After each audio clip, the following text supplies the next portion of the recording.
Scott can do it here. Swinging a drive. Deep center field. Going back is Scott. And that one is gone. This game is tied at 6. Harden drives in. Harden. And it's rejected by Flag. Flag recovers it. Flag driving. He might go coast to coast. Gives it to Nembhard in the corner. Nembhard for 3. Bang! For 3. Ryan Nembhard makes it a 20-point lead. Hands it off. Rodriguez up the middle. Touchdown, Commanders!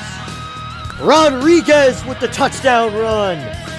Chris Rodriguez Jr. straight up the middle. Touchdown!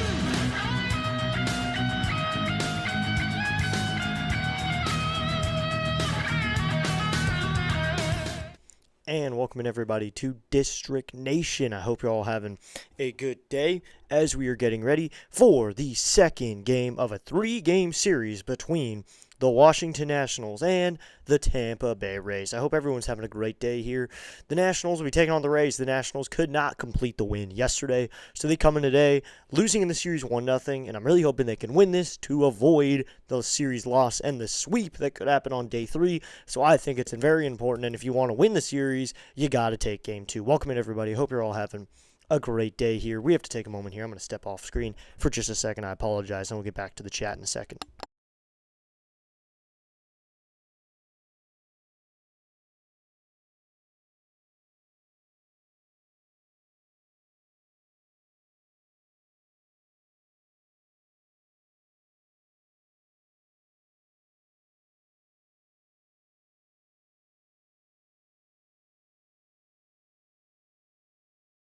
Sorry about that, everybody. Just had to turn on the lights, make it look a little brighter.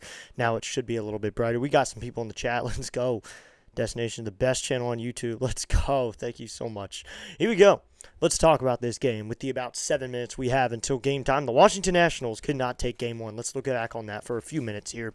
The Nationals look good in the beginning. I mean, 2 bombs. You get Abrams bomb and you get a Luis Garcia Jr. bomb. So they were looking good. They had some power going there in the beginning, and then Jonathan Aranda hits a home run, and it just kind of spirals from there. 3-run bomb, it's 3-2. Meatball Michaelis did not have a great start, gives up 5 runs in his 6 innings of work after Poland gives him 2 good innings as the opener. So I think it's really important for these boys to come out here today and try to get the win, help out their team a little bit, avoid the sweep because you never want to get swept, especially on the road. It's important they try to get 2 out of this, win Saturday and Sunday. You're facing a closer today in Ian Seymour. That's the guy they're facing. They're facing a closer, so it's going to be a bullpen game for them or an opener strategy. The thing is, the Nationals have Cade Cavalli today, who did not pitch yesterday. It was Cavalli's scheduled start for yesterday, and then he comes down with food poisoning. So food poisoning there last minute yesterday makes it so Meatball, who did have his full days of rest because the Nationals had an off day, so the pitching staff had already had its days of rest that it needs, so they're up to date. So Meatball Michaelis just starts right on time, and then Cade Cavalli, who's had an extra day of rest, will pitch today in today's ball game as we're a few minutes away from first pitch.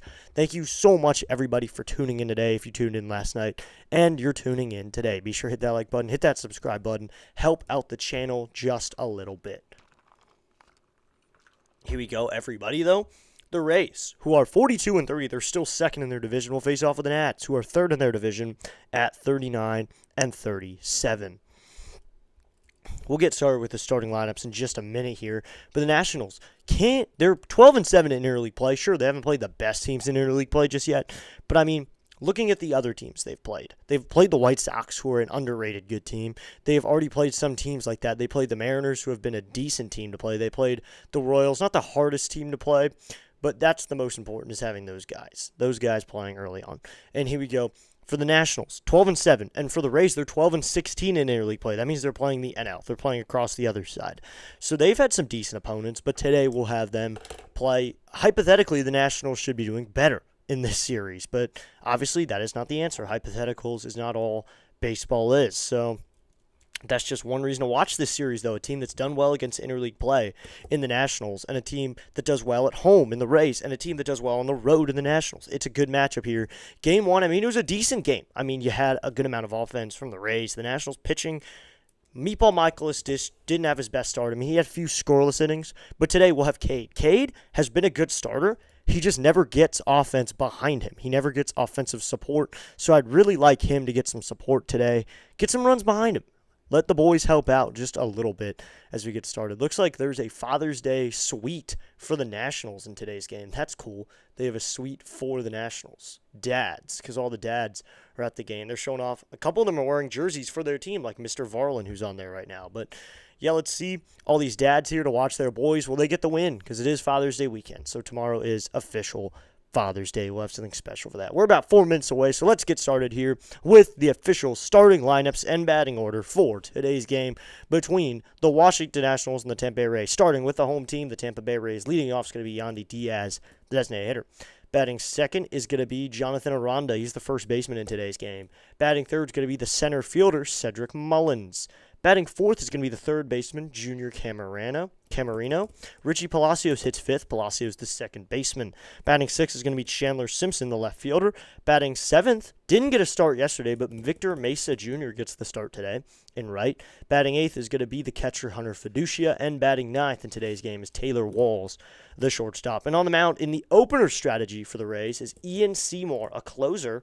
He's 3-0 with a 4.93 ERA. Once again, a closer is going to open this game, so it could be a bullpen game or an opener strategy. Once again for the Rays, that's Diaz, Aranda, Mullins, Caminero, Palacios, Simpson, Mesa Jr., Fiducia, and Walls with Seymour on the mound. And now, the starting lineup for your Washington Nationals for manager Blake Butera and the Washington Nationals. Leading off, the designated hitter, number 29, James Wood. Batting second, the third baseman, number 45, Curtis Mead. Batting third, the first baseman, that is not right on Chaparro's number 87, Andres Chaparro. Batting fourth, the shortstop, number 5, C.J. Abrams. Batting fifth, the right fielder, number 3, Dylan Cruz. Batting sixth, the left fielder, number 4, Dalen Lyle. Batting seventh, the center fielder, number 30, Jacob Young. Batting eighth, the second baseman, number 26, Nasim Nunez. And batting ninth, the catcher, number 20, Keibert Ruiz.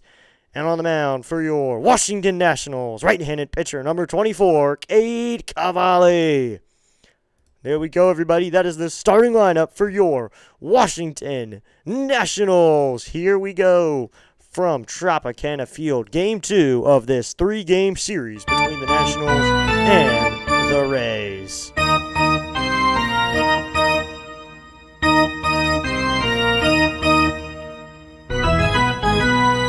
Charge! Let's go, boys. I need you guys to win today. All right. Let's see if the Nats can put it away today. I think they can. That's just my opinion, though. I think the Nats can put it away. I think game 1, they struggled a little bit with Meatball on the mound, but it's game 2 now. Whole new stretch. It's a new stretch of play. Here we go, everybody. Thanks for tuning in.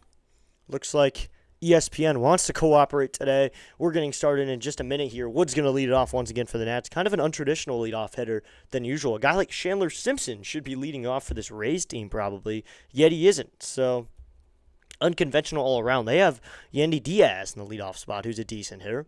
Thanks to everyone who's tuning in today. Looks like we got some people ready to hang out with us.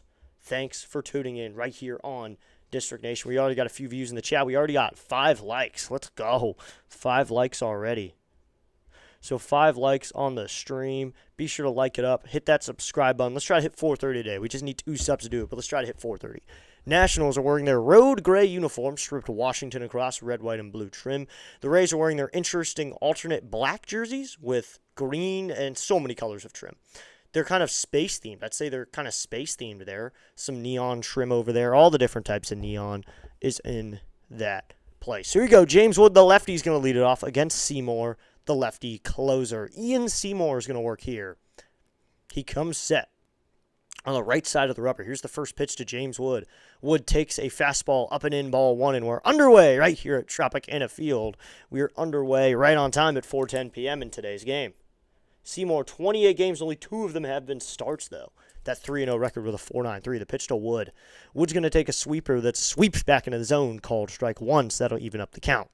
So it's 1-1 now to Wood, who's hitting .273, already into 20 home run territory.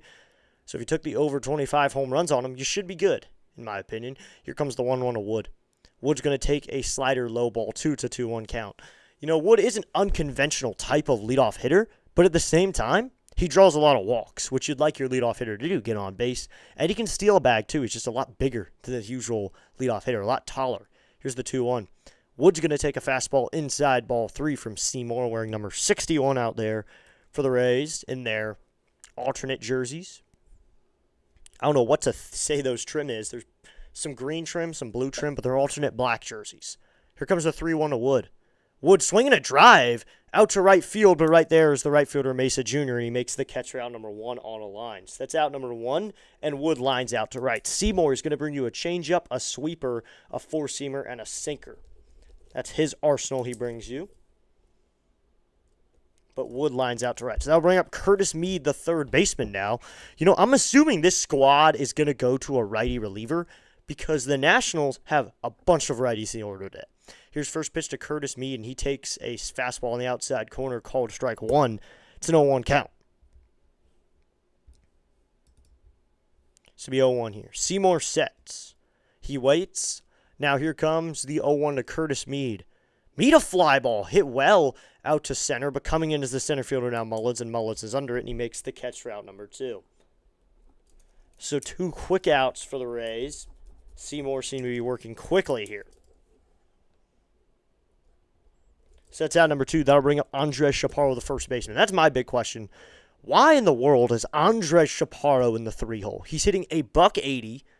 His batting average matches his number on his jersey. He's at 172 now. Sure, he's a righty, but why can't we throw someone else in there? Pitch to Chaparro. That's going to be a sweeper in there called strike 1.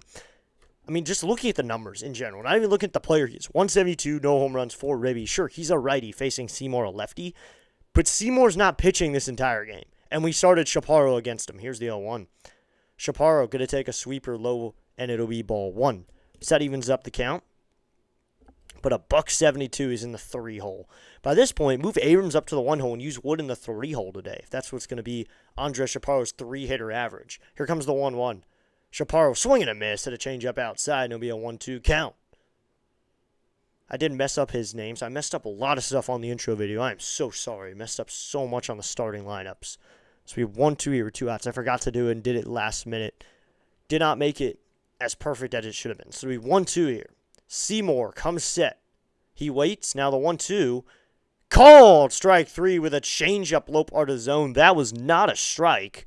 Chaparro is sat down by the umpire Ryan Addison on a terrible call for called strike 3. Hey, it's Enrico Palazzo! So that ends the inning. A 1-2-3 inning. Nationals can't get anything going. We will head to the bottom of the first. It is the Nationals 0 Rays coming up right here on District Nation. And just remember, everybody, to vote James Wood and C.J. Abrams for All-Star. We're going to take a quick break here. I apologize. I want to take a quick break early on in the stream. Watch this hype video for now, and I do match the outfit. I'm going to give you a video on why you should vote Abrams and Wood for All-Star this year, All-Star starter. Scan the QR code and vote them. Hey, everybody. District Nation here. I hope you're all doing well. We need to help out our friend James Wood. James Wood is 7th in All-Star voting right now.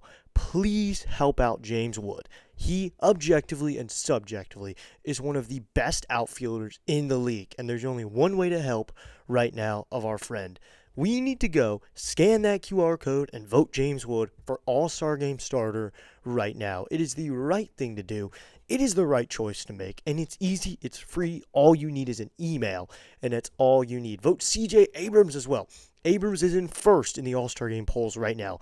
Be sure to vote C.J. Abrams and James Wood for All-Star starter for the 2026 All-Star Game. Go vote right now. Scan that QR code. Vote as many times as you can. It's 5 times a day. Vote all 5 times right now and help out our friends on the Nationals, C.J. Abrams and James Wood, because they need your help to become All-Star starters for this season and cement themselves as some of the best players in the league. Hey, So we go, it's everybody. Enrico Palazzo. But Yandy Diaz will step up to the plate for the Rays. Here we go. So he's wearing the alternate Rays jersey here. I don't really like this jersey. Too many colors on one jersey. All the different neon colors on the black jersey. I think it's more looks like one of those cosmic baseball jerseys. Cavalli will go into the wind here. First pitch to Yandy Diaz. Here's the pitch. Diaz takes a sinker inside, ball one at 95 miles an hour to 1-0 count. Cavalli, 15 starts this season with a 4-4 record with a sub-4 ERA at 3.98, 74.2 innings this season, 25 walks and 81 strikeouts. Good ratio of walks to strikeouts, though. Here comes the 1-0. That is cold. Strike one with the fastball, so that'll even up the count. Diaz hitting .320, so obviously he's in the leadoff spot for a reason. He gets on base, he gets knocks. This would be a 1-1 here. Cavalli looking for his sign in the wind. Here comes the 1-1. Swinging a fly ball foul to 1-2 now. This would be 1-2 here with no outs. That ball just barely gets out of play. Chaparro chasing after it. Need to come up with a nickname for Chaparro, the most well-treated player in the league. Does not deserve to be hitting in the 3-hole, yet he is. We'll have to come up with a nickname for him. So it'll be a 1-2 here. From Cavalli to Diaz. Cavalli with a 1-2 on Diaz. Steps back onto the rubber. He's been the ace of the staff. The offense just can never get behind him. Here comes the 1-2. He delivers inside. Ball 2 with that fastball at 96. So that'll even up the count to 2-2. So 2-2 now. 320 average, 12 home runs, 47 ribbies for Yandy Diaz. This will be 2-2 here. Cavalli trying to get him out here. He goes into the wind. Here comes the 2-2 to Diaz. Swinging a ground ball. This is going to be shortstop. Abrams cannot make the play. He lays out, and it's under his glove. Yandy Diaz with a base hit to get this one started. So a runner on first here with no outs. I'll bring up Jonathan Aranda here with no outs in the bottom of the first inning.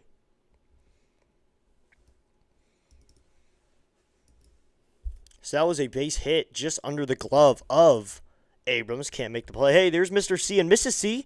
Mr. C and Mrs. C coming in late. What can we expect today? Well, Cavalli's on the mound. Diaz already got a hit off him. I think Cavalli, we could expect 4 to 5 innings here, hopefully. Just hopefully that our offense can get going. We're using Ian Seymour started for the Rays, their closer. And so here comes first pitch to Jonathan Aranda. And he's going to swing and a miss at a knuckle curve. That's an 0-1 count. Need to check out the lineup. Well, I can run down real quickly for you. It's Wood, Meade, Chaparro, Abrams, Cruz, Lyle, Young, Nunez, Ruiz. But that's just a rundown there. But I think this offense lineup is not as good because Chaparro's in the order. There's more righties as here comes the 0-1 to Aranda. That's going to be low and in ball 1 with a knuckle curve. So that'll even up the count to 1-1. But thanks for coming in, Mr. and Mrs. C. So it'll be 1-1 here. Aranda hitting .275, had that little poke home run yesterday where he poked it to left field and it went off the foul pole. Just not even a home run swing, the 1-1. Swinging a chopper foul off of Ruiz, and it'll be a 1-2 count. So Ruiz will put a new ball in play. So 1-2 here. Cavalli now at 8 pitches in the inning. You know, I love some distance from Cavalli in this game. Give the bullpen a rest. I mean, yesterday you only used 2 pitchers, but give them rest. They're about to have a hard stretch against the Phillies after this as well. And Game 3, you're going to have Awesome Andrew, who doesn't work as long. He only works 4 or 5 innings. Hopefully Awesome Andrew can have a gem, but if not, you're going to need the bullpen tomorrow. Here comes the 1-2 from Cavalli. Swinging a line drive right field. That's going to be a base hit in front of Dylan Cruz. He'll fire this one in quickly. Diaz moves up to second, but now Aranda has a base hit here in the bottom of the first. So Aranda, the first baseman, delivers a knock. Cavalli, he's going to bring you the fastball, a knuckle curve, a sinker, and a sweeper. I mean, his best pitch he uses the most is probably the fastball just because of the fact he uses it so much. But I think as well you can see the knuckle curve complements it very well. So now it'll be Cedric Mullins hitting just under 200 at 199. Thanks for the lineup. This will be interesting to see. Oh, yeah. A lot of righties. I mean, Dylan Cruz in the order. He's playing in right. Cavalli sets. First pitch to Mullins is going to be outside. Ball 1 with a sinker, and it's a 1-0 count. Mullins, at his 199 average, that's brought him 6 home runs, 21 runs batted in as Cavalli sets. Here comes the 1-0. Mullins going to take a knuckle curve inside, and it'll be a 2-0 count. Ruiz steps out of his crouch to throw that one back, give Cavalli some time. So far this season, in 15 starts, Cavalli's allowed 5 runs in first innings. Wow. Here comes the 2-0 here to Mullins. This is swung on and missed, and it's 2-1 on that sinker low and out. So that'll make it 2-1 now. Good play there. Got to go outside to Mullins. Make him go oppo. Denny's here saying, DN, what's up? Thanks for tuning in, Denny. Coming set is Cavalli. Here comes the 2-1. Bunt put down. That one's a beauty of a bunt. Ruiz will have to field it. He'll go to first.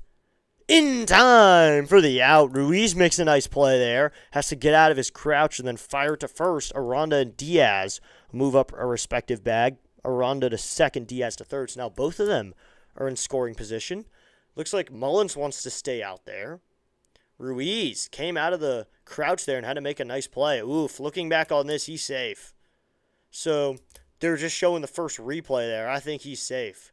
This one's probably going to end up being overturned. Yeah, he's safe. He is safe. Looking at it here. Getting another angle here. That runner's safe. Play is under review, but we're going to get it overturned here. That he definitely beat that. Looking at the view, he beat it by half a step. So I got a shout out to give during this review. Shout out to my grandmom and grandbop. They're listening right now. Thank you, grandmom and grandbop, tuning in almost every stream silently there. So thank you to you two for listening once again. Hopefully the Nats can give you a win tonight. Man, a beauty of a bunt down the third base line, barely moves. Ruiz has to come out of the crouch and then fired it to first. And it looks like it won't be in time. This would be a bunt base hit otherwise. And it looks like he may be safe here. They've slowed it down a little bit. It's actually pretty looks like it will be overturned. So that's a bunt base hit now. So now 3 hits in the inning. And this team is really on fire now. They have 3 base hits in a row, and the bases are loaded for Junior Caminero, a dangerous hitter. You know, really just want to not get swept by this point. You got to take at least one win. I feel like this is the game to take, though. With Cavalli on the mound, let's get the offense behind him. Cavalli sets. First pitch to Caminero. Swinging a fly ball, foul, and it's 0-1 on that 97-mile-an-hour sinker. So it'll be 0-1. Thanks to everyone who's tuned in. If you haven't already, be sure to hit that like button, hit that subscribe button on the channel. Caminero, 276, 15 home runs, 33 ribbies, been one of the better hitters on this team. It's like Nunez is playing closer to the bag here. He's not really holding on the runner, but he's playing close to the bag here. Just playing up the middle, the 0-1. Caminero takes a sinker, low ball one. Oof. So Ryan Addington gave that call last half inning, but it doesn't seem to be a strike this half inning. Once again, we got to say, Hey, it's Enrico Palazzo! So it'll be a 1-1 here. Cavalli sets. He waits. Now here comes the pitch to Caminero. Swinging a chopping ground ball, and that one will be fouled on the third base line, so it'll be a 1-2 count. So it'll be 1-2 here. Cavalli now at 16 pitches, so he's over the 15 average. 15 average an inning. Also, PAS told me, at least, when we were doing a stream together, the average you want to be is 15 pitches an inning. He's at 16, and he hasn't even gotten it out yet. Double play ball or a play where you can get the runner at home would be real nice right now. Cavalli set. Here comes the 1-2. Swinging just bloop out to right field. Cruz going back. Cruz will make the catch. Now he'll just fire this one in to the cutoff man. So that's a sac fly, and that'll score a run. So Junior Caminero drives in a run. Yandy Diaz scores from third. Aranda stays at second. Mullins stays at first. So that is a run, and is now the Rays 1, Nationals nothing. So Nationals couldn't get anything going in the first, and now they give up one here in the bottom of the first. Cavalli now at 17 pitches. You know, the thing about Cade is he does well. I mean, he only gives up 1 or 2 over starts. The offense just seems to fall silent when they come to play him. We always do well against the good teams and don't do well against the bad teams. Looks like we're going to get a mix today as Cavalli sets. First pitch to Palacios, and this one is going to be in there, called strike one with an 85-mile-an-hour knuckle curve, and it's an 0-1 count. Palacios hitting .236 with a homer and 21 ribbies. Doesn't mean 0-1 here. Cavalli comes set. Here comes the 0-1. Swinging a ground ball up the middle. Abrams makes the play. Goes to second for 1. 6, 4, 3. Double play. 6 plus 4 plus 3 equals 2. The Nationals turn it here in the bottom of the first, and they only end up giving up 1 run. Abrams with a nice backhand there. Threw it to Nunez, who immediately went off the bag and fired it to first in time to complete the double play. So it's a 6-4-3 double play, and that will end the inning. 1 man left on base, but there's a run in the inning for the Rays. 1 run on 3 hits. They leave 1 man left on base. At the end of 1 here in Tampa, it is the Rays 1, Nationals nothing. Right here on District Nation as we head to the second inning. It'll be Abrams, Cruz, and Lyle for the Nats in the second inning. Nationals will go to Philly this week.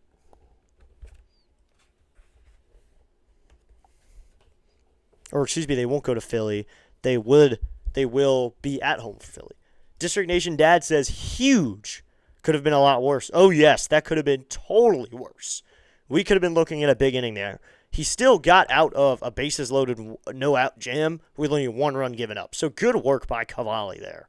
He just works it quickly. Only 1 run given up. Sure, I'm okay with that. I'm okay with the 1 run. The Nationals can easily get that back. Abrams hit a bomb yesterday. If he has another one here, that could tie the game. Anything can help out the team right here. Let's go. Let's get the offense going. Hey, oh, let's go. Hey, oh, let's go. We'll check up on some other games going on around the league. Looks like the Reds are beating the Yankees 10-2. The Cubs are beating the Blue Jays 5-3. Padres Rangers just underway. Same with the Giants Marlins. Brewers Braves also 0-0 at 7:15. We get the Mets Phillies at 7:15 as well. Guardians Astros, Pirates Rockies at 9:10 p.m. Then the Angels Athletics at 10:05. And at 10:10, the Red Sox Mariners as well. At 10:10 is Dodgers Orioles. And at 10:10 as well, Twins and Diamondbacks. A lot of late night games tonight. If anyone wants to stay up and watch baseball, you're in for a good night tonight. So now, Ian Seymour's back out there for a second inning of work. He'll face C.J. Abrams. Abrams takes a slider inside, ball 1. It's a 1-0 count. They're showing that Abrams backhand again. That was a real nice play. Then Nunez bounced off the bag as well and fired it to Chaparro. Here comes the 1-0 from Seymour to Abrams. Abrams takes a fastball, bottom part of the zone, called strike 1. Ugh, not again. So Cavalli doesn't get the bottom part of the zone, but Ian Seymour is today. So, not good there. Seymour sets. Here comes the 1-1 to Abrams. Abrams takes on the outside corner. It's a 2-1 count. So, makeup call there, and it'll be a 2-1 here. Seymour today is permanent starter for future, they're saying. Ooh, and that was an ABS challenge and is a strike. So to be a 1-2 here. That call is overturned. Catcher for the Rays, Fiducia, overturns it to a 1-2 count. Maybe they're permanent starter, maybe. This would be a 1-2 here. Here's the pitch to Abrams. Abrams with a fly ball out to right. Going back is the right fielder, Mesa Jr., and that one is gone! About 5 rows up the Tropicana field seats. And just as I said it can change just like that, it does change just like that. Watch it fly, C.J. Abrams, and this game is tied at 1. C.J. later. C.J. Abrams leaves the yard. Abrams with a knock. Out to right center. And we're tied up. Abrams with his second home run in a row in this series. Second game, home run game in a row. Let's go. Here in Tropicana, he is flying. Let's go. Home run number 16 is now to be Dylan Cruz here. First pitch from Seymour to Cruz, and Cruz takes a sweeper low ball 1. N-A-T-S. Nats, Nats, Nats. Woo! This will be a 1-0 here to Cruz, who's hitting 186, trying to find just a little bit of strength here and average because he's at 186. Here's the pitch, and Cruz swings and misses at a fastball. That'll even up the count. Denny putting the fireworks in the chat. Yep, C.J. Abrams goes yard. Second consecutive game with a bomb to lead off the second inning. As Seymour sets, here comes the 1-1 to Cruz. Cruz takes a cutter outside, and it'll be a 2-1 count now. Let's go. I was feeling kind of down before that, honestly. Not too excited for this one, but my spirits were just lifted a little bit there. Seymour sets. He'll come to Cruz with a 2-1. Here's the pitch. Dylan Cruz fouls this one back, and it'll be a 2-2 count. We need to refresh ESPN right here. We are tied up at 1 here early on. Abrams goes yard. Abrams with a bomb over a few rows up the seats. Abrams with another tank. He's just been good.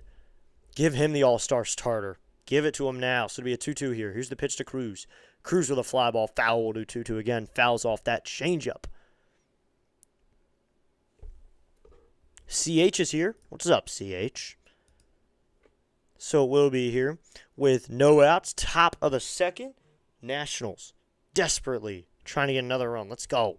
Here comes the 2-2 to Cruz. The pitch. Cruz swings and grounds this one. Up the middle. That's a base hit center field.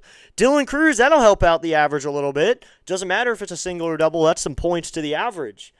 Dylan Cruz, C.J. Abrams, back-to-back knocks. Abrams goes yard. Cruz starts it up with a single. And I missed the Abrams 1-2 punch of Abrams Cruz, though. I like Wood in leadoff spot. There was something about Abrams Cruz, though. That 1-2 spot. Let's hope that offense continues to provide runs this game, unlike yesterday. Oh, yes, we could definitely use something more special today, especially on Seymour. Here's the pitch. Lyle takes a pitch way inside ball one. Did that get him? Lyle looks like the umpire saying it got him on the arm, so Dayla Lyle's going to take his bag. Looks like the manager wants to at least get a review here real quickly. Umpire says it hit Lyle. So there's going to be runners at first and second here. Looking at the review, did it get him? So it didn't get him, but they're saying it did. I don't know why they're saying it did. That one did not get him. I didn't see that. Lyle's already putting on his band here. He's already putting on his oven mitt here on base. Looks like Seymour's going to get back on the rubber. Now pitching coach is going to come out and talk to Seymour a little bit. So that sends Cruz to second. Lyle hit by the pitch there. But looking back, I don't even see it hitting him. It didn't hit him at all. It didn't hit him. Maybe it hit him on the hands, the back of his hands, but it didn't really hit him at all. Didn't change trajectory either. So now there's runners at first and second. Let's go, Mr. C. Let's really see if this offense will provide a little bit longer. So now umpire will come and break this mound visit up. But runners at first and second with no one else. Let's hope this offense can provide. It'll be JY here, who rarely gets starts against, or excuse me, he always gets starts, even lefty or righty, so I like that about him. Hits productively there.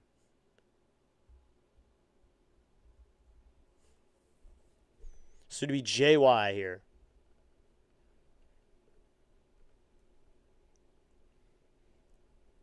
So to be JY. Jacob Young to hit with no outs. Here's the pitch. Young takes outside, ball one. It's a 1-0 count.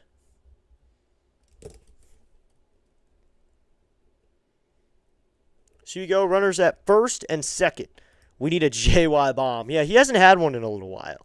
Jacob Young hasn't really had one in a few games. Starting to get nervous. Here's the 1-0, and Young takes a changeup in there, called strike one. That'll even up the count. He hasn't had one in a little while. Let's see if JY can have a big fly.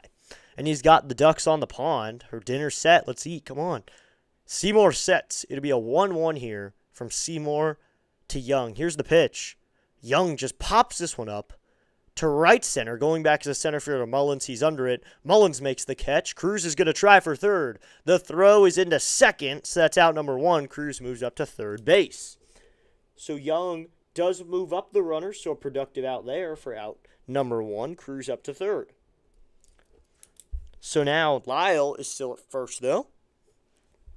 But now Nasim Nunez, his last 11 games, 389 average. He's up to 225. It was sub 200 at one point, but he's racking it up. He has 8 runs, 5 stolen bases, 7 RBIs, and he's hitting 10 of his last 11. So let's do it. Let's keep it running, Nunez. He's going to hit from the right side here. Hasn't had too many at-bats from that side, but they do face a lefty here in Seymour. He sets. Here's the pitch to Nunez, and Nunez lays down a bunt, fouled on the first base line. Why not with runners at the corners with 1 out? Lay down a bunt. The guys on base have some decent speed. Lyle at first, Cruz at third. Why not play some Butera ball right here? So if you don't know, Butero loves bunting. So just watching this season, he's put the bunt signal down a lot. First baseman, though, Aranda's holding Lyle on base, as it would be an 0-1 here. Nunez will throw it down again, but he takes it back on a fastball high, ball 1. I don't know why Aranda's choosing to hold on the runner Lyle at first, though. This is an interesting tactic. So it'll be a 1-1 here. Seymour comes set. He waits. Now here comes the 1-1. Nunez does not show bunt and takes the fastball outside. It'll be ball 2. I mean, if it gets to 3-1 here, why not hack? He's probably going to get a pitch in the zone. But Abrams got a pitch in the zone, and he went yard. So Nunez still doesn't have that first one of the season. Chase says, let's go, Nats. Here comes the 2-1. Nunez pops this one up. Catcher will go check on it, but it will be out of play. So it'll be a 2-2 count. That one just gets out of play. Yes, let's go, Nats. So we'll be 2-2 now. I think runners at first and third, you're on 2 strikes. Why not? Throw him off a little bit. 2 strikes. Let Nunez throw it down again. If he gets it fair, then it works. This will be a 2-2 here with runners at first and third and 1 out. Just avoid the double play ball. That's the only thing. Here's the 2-2. Nunez takes a sweeper inside, ball 3, so that'll fill up the count to 3-2. Now will Seymour go to the fastball, the off-speed, or will we go to a breaking ball again? I don't know. Maybe in this situation you'd want to go to something out of the zone. Maybe get Nunez a chase, but keep it so you could ring him up maybe. The 3-2. Swinging a fly ball down the left field line. That's towards the corner, and it's fair all the way to the corner. Cruz scores. Rounding second is Lyle. He's probably going to have to stop there. Thrown in by Simpson. Lyle will stop at third, but Nasib Nunez delivers here in the top of the second inning with a double. Let's go, Nunez with a double. 1 run scores from third. That's Cruz. Lyle wasn't really moving on the play. It wasn't hit too hard, so Lyle wasn't moving fully on the play. But Nasib Nunez hits in another game. Nunez has been moving offensively. Now there's runners at second and third with 1 out. N-A-T-S. Nats, Nats, Nats. Woo! Let's go. Runners at second and third with 1 out now. So now it's going to be K-Barrett in the 9 hole. Seymour sets. Here's the pitch to Ruiz. Ruiz going to take a sweeper in there. Called strike 1. Yeah, no one likes the Rays. I think we got some Rays fans in here, though. Love having the Rays fans. Yes. Let's go, Nats. So Nunez stands at second. Lyle at third. Now Ruiz could try to get something going here from the right side with only 1 out. Be aggressive here. They can get fun and creative here with runners at second and third. The 0-1. Ruiz slaps this one foul to be 0-2 now. But Nationals now hold a slim 1-run lead. They held a lead yesterday until Jonathan Aranda came up in the 3rd inning when he hit a 3-run tank. That was when Pullen was taken out of the game. Here, Cavalli started the game, so might as well ride him for as long as you want, then figure it out from there. I mean, your bullpen is basically free today. Here's the 0-2. Ruiz swinging a miss at a pitch in the dirt. So Ruiz goes down swinging for strikeout number 2 and out number 2 in the inning. First K up was to end the bottom of the first, or the top of the first. Looks like, yeah, Lyle started moving and then had to start moving back a little bit to the bag and then round second and heads for third. So he didn't have a chance to score on the play. So there's 2 outs here, and that'll bring up the top of the order in James Wood with 2 runners in scoring position and 2 outs. Here's the pitch from Seymour to Wood. Wood and a swing and a miss at a sweeper up in the zone. It is an 0-1 count. Wood took a big hack at that one. 272 average for him, 20 home runs, 48 RBIs. We're coming up at the 81 point. At 81 games, you can take a player's stat, multiply it by 2. That's what they're projected, the 0-1. Wood takes a changeup down low. That is stats where it adds on, like walks, singles, where they do it. Average, you can't just multiply it by 2. That's the one thing. So to be a 1-1 here with 2 outs. Seymour sets. Here's the pitch to Wood. Wood swings and fouls this one off. Don't look now, but the Nats are 1 game behind the Chicago for the wild card. Yeah, we've always been 1-2 games behind. Sometimes we're in, sometimes we're out. I care when it's game 100. I said I'd start caring at game 40, then 60, but I constantly watch the count. Every morning, got to check that. So to be a 1-2 here. Here's the pitch. What a fly ball. This one is hit out to center, left center, though, going over Simpson towards the gap, and Chandler Simpson makes the catch for out number 3. That will end the inning. But C.J. Abrams adds on another with a home run, and Dylan Cruz teams up with Nasim Nunez. They pull together a couple singles, doubles, hit by pitches in the inning. They get 2 in the inning, so the Nationals take the lead here in the top of the second. 2 runs on 3 hits, no errors, and 2 men left on base. It is now 2-1 as we head to the bottom of the second. Come on, Wood Oppo Taco. We did not get the Wood Oppo Taco, unfortunately. He flew out to left, so he didn't get the full Oppo Taco. We got the Oppo chips and salsa. Or he gave us, because he flew out, he didn't get hit. He just gave us Oppo salsa. Didn't even give chips to go with it. It'll be Simpson, Mesa Jr., and Fiducia for the Rays in the bottom of the second inning.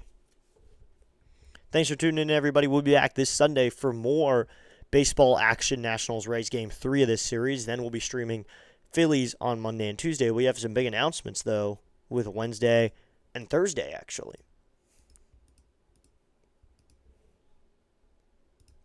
Looks like we got plenty of people in the chat. Let's go. Hit that like button. Hit that subscribe button, everybody. Help out the channel. And looks like we have 429 subscribers. Let's go. We're now 1 away from 430.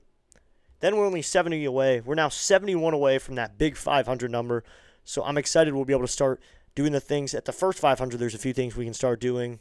Super chats will be able to open up the shop probably. But I do have shirts anyway, so I'm excited for those to go on sale soon. Those t-shirts, excited for those. But you can do it through YouTube as well. But also we'll be able to do memberships where we'll have fun giveaways and such for the members. But thank you, everybody, for subscribing. Help us out to that number and help us out to 1,000. That's the overall goal. That's everybody's overall one goal is 1,000. So it'd be Simpson to lead off, then Mesa Jr., and then Fiducia. I said earlier that the bullpen really needs a rest here, but Sunday, obviously Awesome Andrew will go is now Cavalli into the line. First pitch is going to be a curveball in there called strike 1 with that knuckle curve. Simpson from the left side. You know, with Andrew Alvarez, though, they usually kind of pair him with Brad Lord.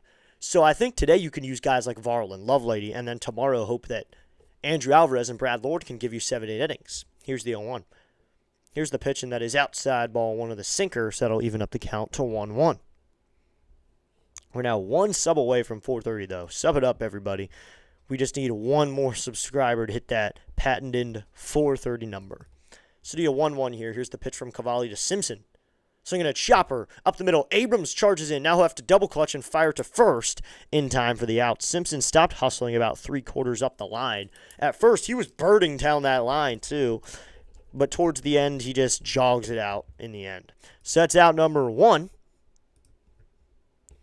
So here we go. That'll bring up Mesa Jr. Limited ABs this season. Hey, just subbed to the channel. I'm mostly a Yankees fan, so obviously rooting for the Rays to lose this game. Lol. Thanks for tuning in, JKP. Cavalli into the line. First pitch to Mesa Jr. hitting 190. The pitch is going to be high ball 1.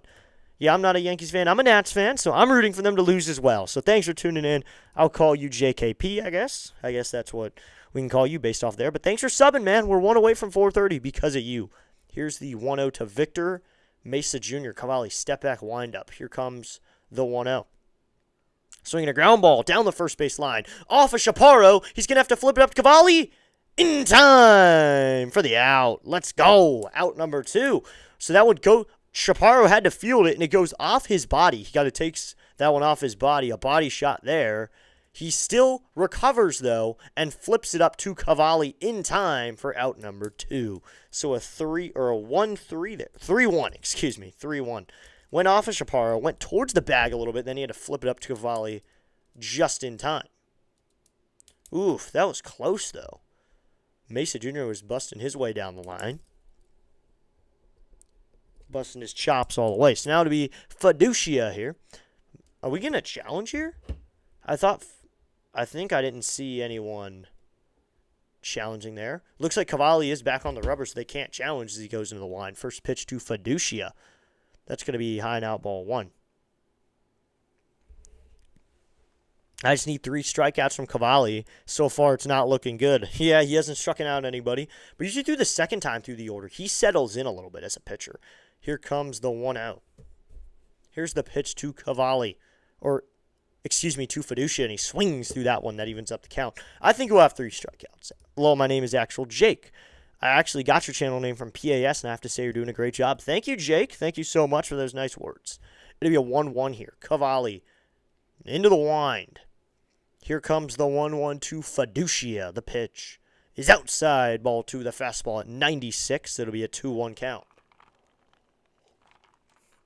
Usually the second time through the order, Cavalli settles in a little bit. He strikes out some of them. I think I've seen that a little bit. Third time through the order, they start to get to him a little bit. So let's see how many times through the order takes him. The 2-1, swinging a ground ball foul, it'll be 2-2. Sometimes he's on the struggle bus a little bit in the first time through because they were figuring him out. But at the same time, Cavalli's figuring out the hitters. Second time through, he has figured them out a little bit, and he does better. Third time, everyone doesn't really do well through the third time through the order. That is why it's so hard these days to hit a perfect game or a no-hitter, because of the fact of how hard it is to face a lineup the third time through. The OPS goes shooting up, the average goes shooting up, so it's hard to do it because everyone's figured you out by that point. Here comes the 2-2. Swinging a fly ball. This one is going to be third base side, but it'll get out of play, so we'll do 2-2 again.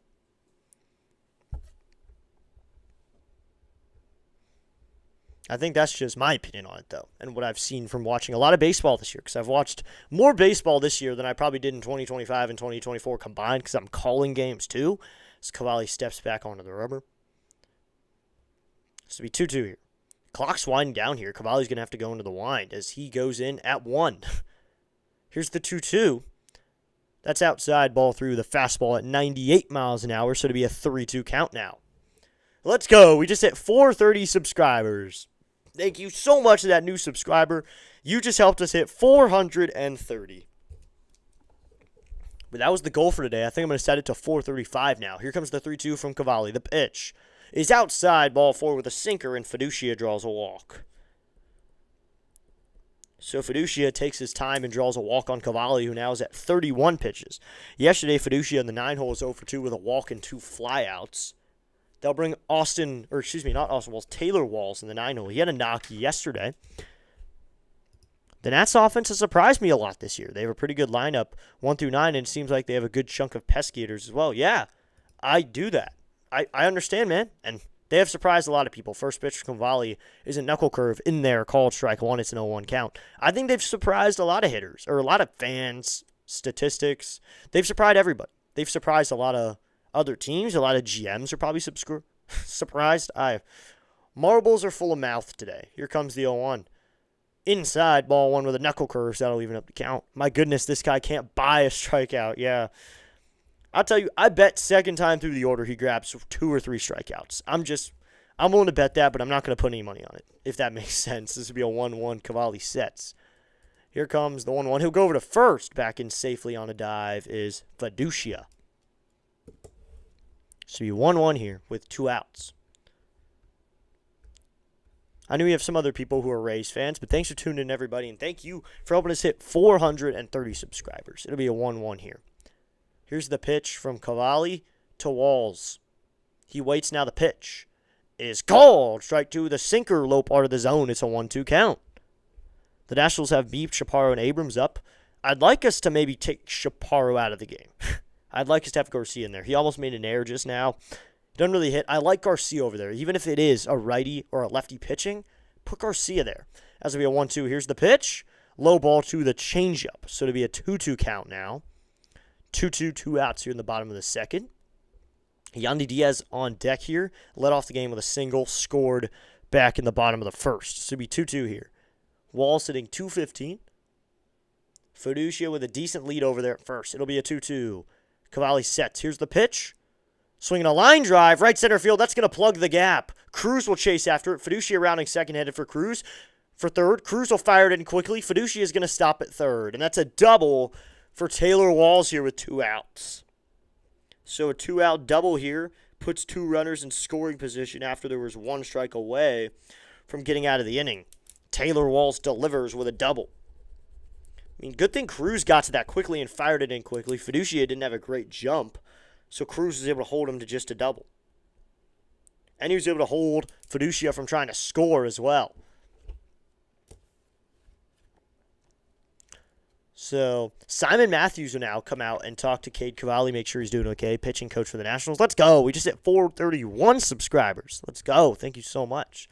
100%. Do you see the Nats potentially making the postseason this year? Last time I checked, they're not that far out. Honestly, Yes, I do. I completely see this team making the playoffs. We got to figure out the pitching first. We got to get a good name in the bullpen. We got to get a known name who can hold things down. So Cavalli here gets a visit from Matthews. Mr. C says, uh-oh. Yep.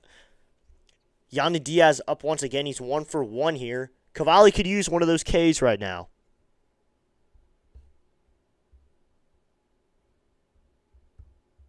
I didn't realize that wasn't Avender in the chat. That was Coach Sterling. I didn't even notice that. Coach Sterling was the one who has the strikeout bid here. I thought that was Avender because the pictures are so similar. Cavalli sets. Here's the pitch to Yandy Diaz. Cavalli, the pitch is outside. Ball 1. It's a 1-0 count. Nationals are on a wild card team. There's a lot of baseball to play. Yep, they are. They're a wild card team. We just need to figure out the pitching. That is the only thing. So it'll be a 1-0 here with 2 outs. The pitching is the most important thing. That's half of the game. Heck, you could argue it's a fourth. I mean, there are 4 main aspects. As it'll be a 1-0. Here's the pitch. Outside, ball 2. The knuckle curve is a 2-0 count. You don't want to Ronda up. He had a clutch home run in a situation similar to this last night. So you don't really want to Ronda up in this situation either. So it'll be a 2-0 here with 2 outs. Cavalli gets his sign. He's got it, and he comes set. It'll be a 2-0 here to Diaz. Cavalli set. He delivers. The 2-0 is going to be in there. Called. Strike 1 on the inside corner with a sinker. It'll be a 2-1 count. Let's go. We just hit 432 subscribers. Just gained another one. We are climbing. Slowly but surely climbing to that 500 number. It'll be 2-1 here with 2 outs. Cavalli sets. He waits. Now here comes the 2-1 to Diaz. He delivers. Is outside. Ball 3, and it's a 3-1 count. So 3-1 here with 2 outs in the bottom of the second. Aranda here is on deck. You do not want Aranda up, who's also 1 for 1. Aranda went clutch mode yesterday, but it'll be a 3-1 here to Yandy Diaz, so Cavalli's going to need a strike. Here's the pitch.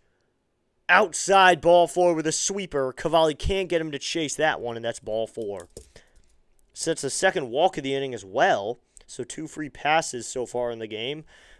Bases are now loaded for Jonathan Aranda. 2 innings of work, and Cavalli's at 41 pitches. No strikeouts still. So it'll be Aranda here. 1 for 1 on the day. And yesterday he had that little bloop home run. Barely got out of here, but you got to argue it was clutch. Cavalli sets the pitch to Aranda. It's going to be a knuckle curve, low, ball 1.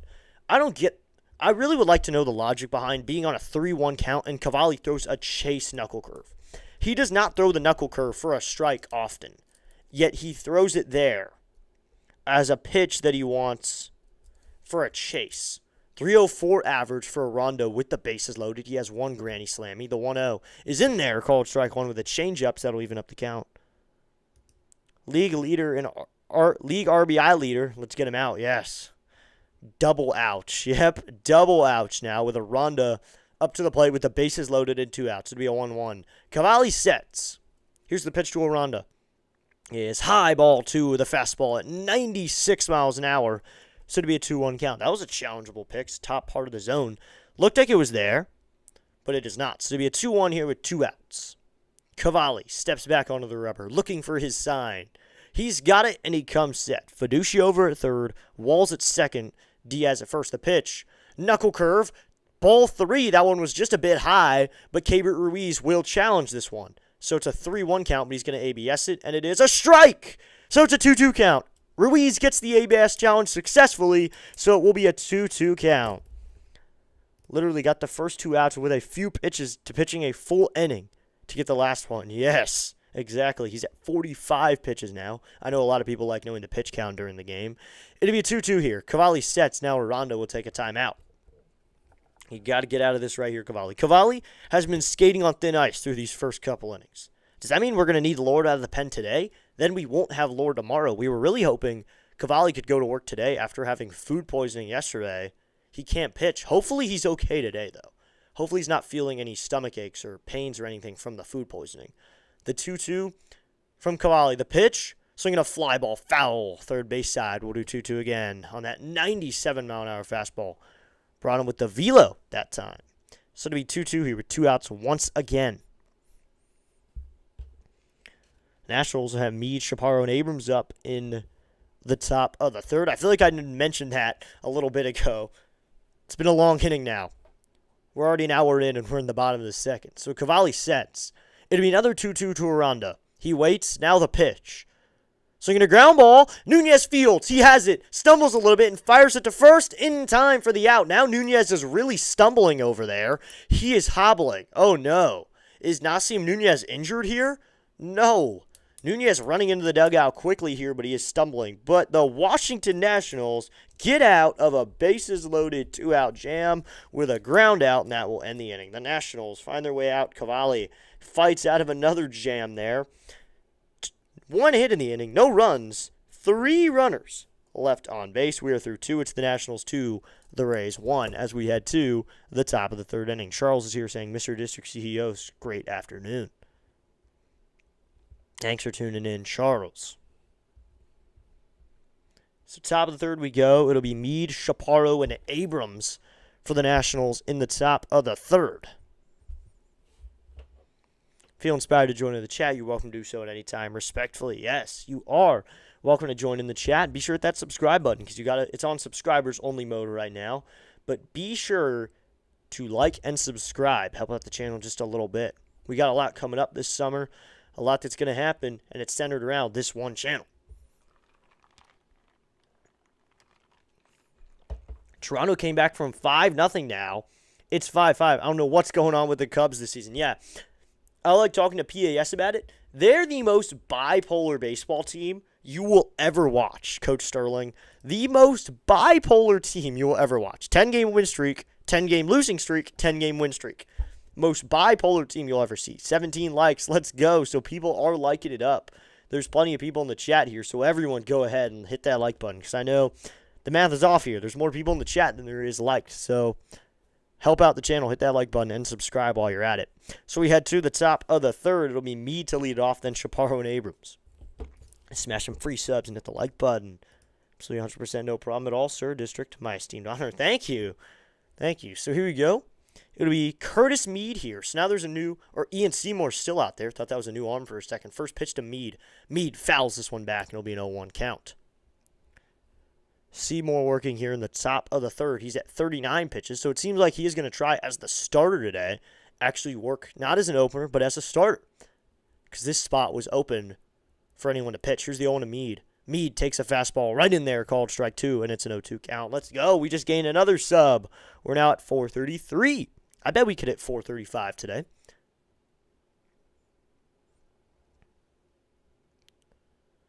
Coming set is Seymour. Here's the pitch.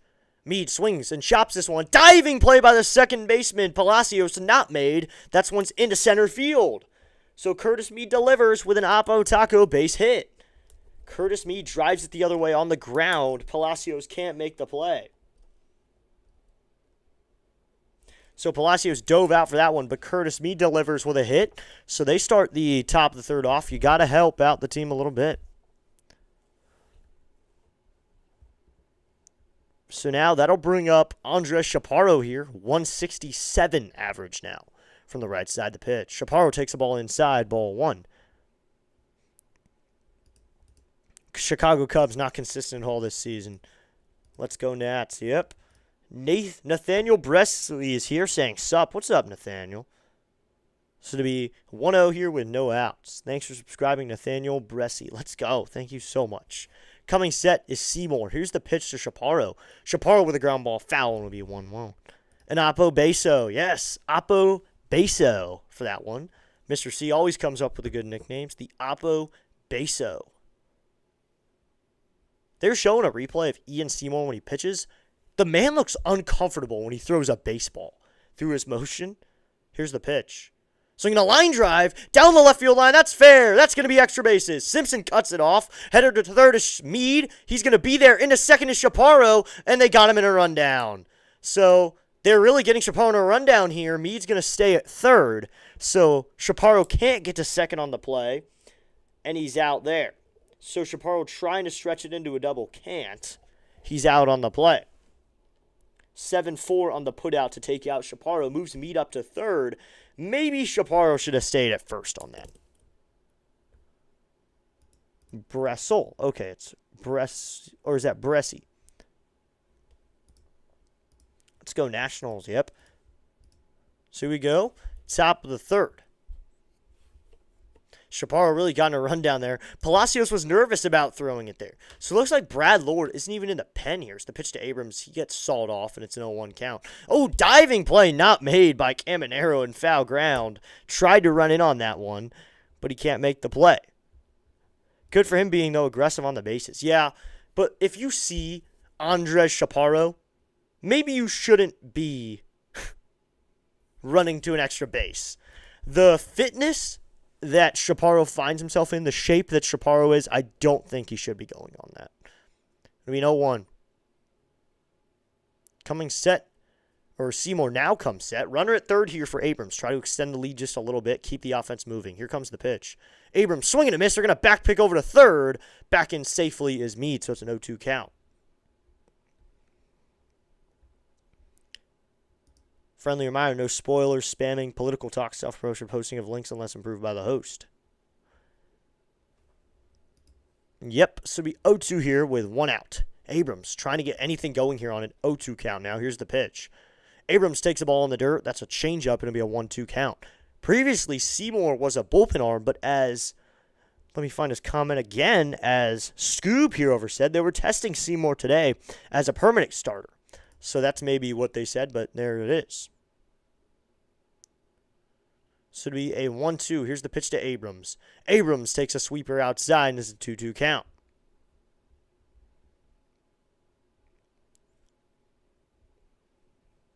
Yep, that's a good note as well. I am happy watching arguments go on, though, liking seeing everybody's points. Like yesterday, we had the argument of what team is like the Nationals the most. Here's the 2-2. Abrams swings and grounds this one foul to be 2-2 again. So we 2-2 here with 1 out. Seymour now at 50 pitches. So Seymour having trouble just like Cavalli is here in the third. Some pitch count trouble, and the Nationals offense is slowly getting to him. So it'll be a 2-2 here. Coming set is Seymour. Here's the 2-2. Abrams swings and grounds this one down the first base line, but foul. It'll be 2-2 again. So it'll be 2-2 here with 1 out.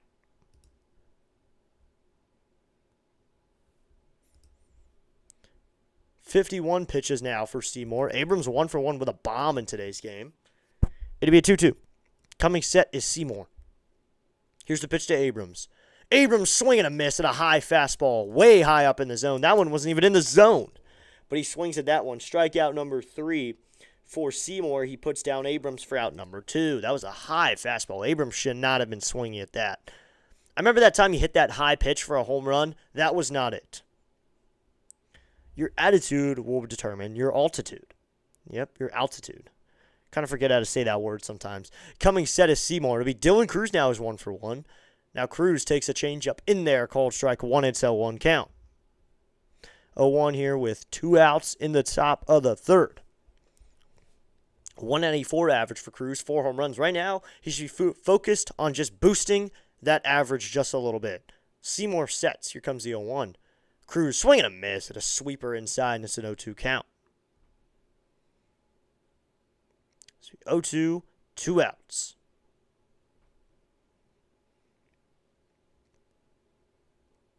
Seymour now at 54 pitches. Seymour comes set. He waits.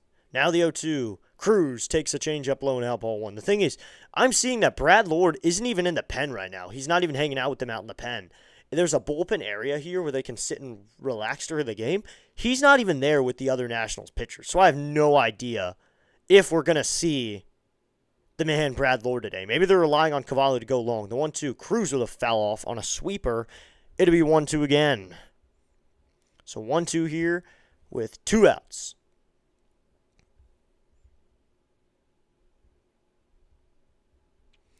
So we 1-2, 2 outs. 56 pitches is the count for Seymour now. Here's the pitch to Cruz. Cruz with a fly ball, hit out to right center. Going back is the right fielder Mesa Jr., though, and he is there to make the catch for out number 3. Cruz got a good piece of that one, but it can't amount to anything. So no runs in the inning. They leave a man at third in Curtis Meade. 2 hits in the inning, 1 man left on base, no runs. We will head to the bottom of the third. It is still the Nationals 2, the Rays 1. Mullins, Caminero, and Palacios will hit for the Rays in the bottom of the third inning. See if they can do it. Mr. C says, sigh, yes. Once again, we cannot get runs on the board. It is so important for run support these days, and we just can't get it, especially when it's Cavalli on the mound. I feel really bad because Cavalli has done well in his last few games, and he just can't get the support. I would really like him to get some run support, and he just can't find it right now. So we go, everybody. Thanks for tuning in. Be sure to hit that like button, hit that subscribe button, and while you're at it, I know everyone has their phone with them, so take out your phone, scan that QR code, or to go to MLB.com/vote, and vote James Wood and C.J. Abrams for All-Star Game starters in 2026. Vote them right now to go to Citizens Bank Park and start the game. Abrams is still in first in votes right now, but there's guys who shouldn't even be in the top 3 who are there. Mookie Betts is not doing well. I don't even think Mookie Betts is in MLB. Hai-Seong Kim is not even in MLB right now, and he's up there. So vote these guys. Nathaniel says should have 2 more runs. Probably. The Rays are so good at home, too. You have to score more than 2 runs when you're playing them in their ballpark. Yeah, Jake, yesterday we lost 5-2. We put up 2 runs, and we thought that was enough, and Cavalli just couldn't get it done. And today, the Nationals, the problem is they got to put more on the board. And this team, like you said, Jake, they are 25-9 at home. They're 25-9. The Nationals, though, they're 23-15 on the road, but still 15 losses. 25-9, though. That's unheard of. 25-9. So we go to the bottom of the third. It'll be Mullins, Caminero, and Palacios for the bottom of the third. Cavalli will go back out there for a third inning into the wind.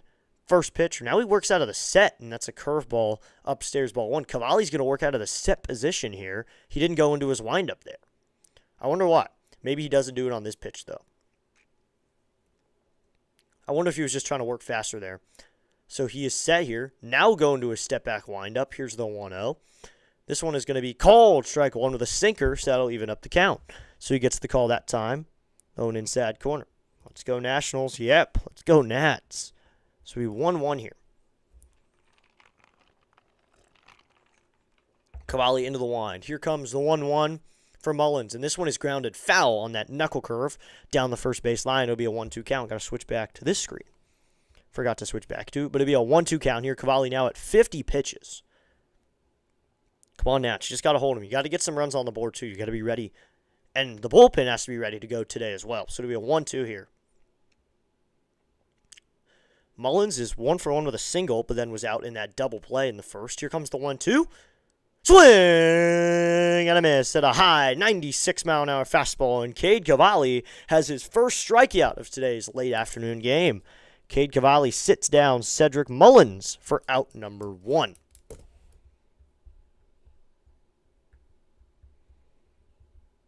So that's out number 1 here in the bottom of the third. Cavalli's now at 51 pitches. And that'll bring up Junior Caminero, who's 0-for-1 with a sac fly. I don't know if that goes down because it was a sac fly and RBI if that's 0-for-1. Here's a pitch to Caminero. Swinging a shot up the left center field gap. That's going to plug the gap. Abrams dove for it but can't make the play. Young will fire it in quickly. Caminero will stay at first with a single. That one hit just above the outstretched glove of C.J. Abrams for a knock. Jacob Young got to it quickly, though, so Caminero can't go anywhere but first. Just 1 base out of it. He was aggressive on the first pitch from Cade Cavalli. He got a sinker there. Or it looks like he got the sweeper. So he didn't get the knuckle, but he got the sweeper, and he was aggressive. So with 1 out here, Caminero's at first. Cavalli sets. First pitch to Palacios is going to be high and outside, ball 1. This is not Josh Palacios to note. This is Richie Palacios. Josh Palacios is on the White Sox, I believe. I did him for my random MLB players you don't remember. I think it was Palacios, but I don't know. So Cavalli sets. It'll be a 1-0 here to Palacios. Here's the pitch. Outside, ball 2 with a sinker, and it'll be a 2-0 count. So how long will Cavalli's high pitch count take us in today's game? Will the Nationals, how many innings will they get out of him? This will be 2-0 here with a 1 out. I know a lot of people do pronounce his name wrong a lot. His name is Cade Cavalli. if you're wondering. Not Cavalier, some people say it. The 2-0 is outside with a changeup. But if he walks one more dude, we're calling him Cavalier for the rest of the game. It is pronounced Cavalli, though. I used to think it was Savali. So many different variations I thought it was. It is Cade Cavalli. He sets. Here comes the 3-0 Palacios. Here's the pitch. It is in there, called strike one with the fastball. I really hope that his stomach feels okay. Whatever the food poisoning got to, I really hope he's feeling better because I don't want him pitching on a bad stomach, not because of performance reasons, but just based on the fact that he needs to feel good, that a pitcher should feel good, that he as a person shouldn't be pitching a day after having food poisoning. I hope he's better. Here comes the 3-1 from Cavalli. He delivers, and that's going to be outside, ball 4. So another walk here. That's his third free pass issued. Now there's runners at first and second here with one out. Double play ball here would be nice. Get out of the inning quickly. Looks like we're in the 200s for views. Let's go. Thank you so much, everybody, for making it 200. We got plenty of people in the chat right now. Collective ingredient, greeting in all of you, and now it's all you on the live stream broadcast. All right. Cavalli facing Chandler Simpson now, who's really hard to get a double play on. Probably the fastest man alive. The pitch, Simpson shows bunt and then takes it back on an 83-mile-an-hour knuckle curve called strike one. So, 0-1 here. Cavalli now at 58 pitches today. Yeah, Cavalli is really struggling today. That is something. I hope he is not feeling bad from the food poisoning. I hope he doesn't feel it still. The 0-1 curveball. That's high ball 1, but Ruiz immediately challenges it here. So we'll see the results of the ABS. It was an 0-1 before the pitch. Here is the pitch, and it is a strike. So to be an 0-2 count now to Simpson. There you go. But Chandler Simpson does well with 0-2 counts because he starts fighting off pitches. Then he gets an easy pitch in the zone that he ends up hitting. It will be baseball action live streaming now on District Nation Network. So 0-2 here. Cavalli looks for his sign. He comes set. It'll be an 0-2 here to Simpson. Here's the pitch coming. He delivers. High ball 1 with a fastball way high and outside. So to be a 1-2 count. 1-2 here with one out in the bottom of the third inning. Let's go, Cavalli. Find your rhythm. Come on, let's go. Oh, let's go. Oh, let's go. Cavalli sets. It'll be a 1-2. Here's the pitch to Simpson. That's low ball 2, and it'll be a 2-2 count. In the studio behind the mic is Mr. District CEO host, providing outstanding play-by-play with informative commentary and analysis. Let's go. Thank you, Charles. Pitches by inning. Cavalli has 19 in the first, 28 in the second. That was his long inning. He's at 14 here in the third with one out. Once again, double play ball right here would be nice. But you're not going to get it with Simpson at the plate. The 2-2, so you're going to chop her up the middle. That's going to be up the middle for a base hit. Neither fielder gets to it. Rounding third, headed for home. What are we doing? And going to third on the play is Palacios. Nunez watched that as it went up the middle. Abrams and Nunez watch it as it goes up the middle. What are we doing? There were guys up the middle. That is Chandler Simpson. Sure, he may beat it. Nunez and Abrams just kind of watch it go up the middle. Nunez slaps his glove. I think one of them should have laid out. Nunez and Abrams just let it go up the middle, and a run scores now. This game is tied. Simpson with a knock, and he drives in a run. So now infield's going to come in here. Is this Simon Matthews again? Wow. Simon Matthews been making a couple trips now out to visit his man, Cavalli. So one of those guys should have laid out, or someone should have at least communicated for who was covering the bag. Because it looked like both of them were headed to the bag. That one just up the middle. So one out here, and this game is tied now. We're tied at 2 again. So we tied, and that brings up Mesa Jr. He's 0-for-1 with a ground out. Victor Mesa Jr., 186 average, a couple home runs, 5 RBIs with a 6.39 OPS. It's second visit by Simon. So one out here. Cavalli steps back on the rubber. He's really on the struggle bus today. Cavalli struggling. 62 pitches here in the third. He checks on the runner at first. He now will come set. Here's the pitch, and that's way high, ball 1. Mesa Jr. jumps out of the way, falls to the ground. If you simply watch a ball go by you, would that be an error, or do you have to touch the ball? I don't know the exact ruling, Mr. C.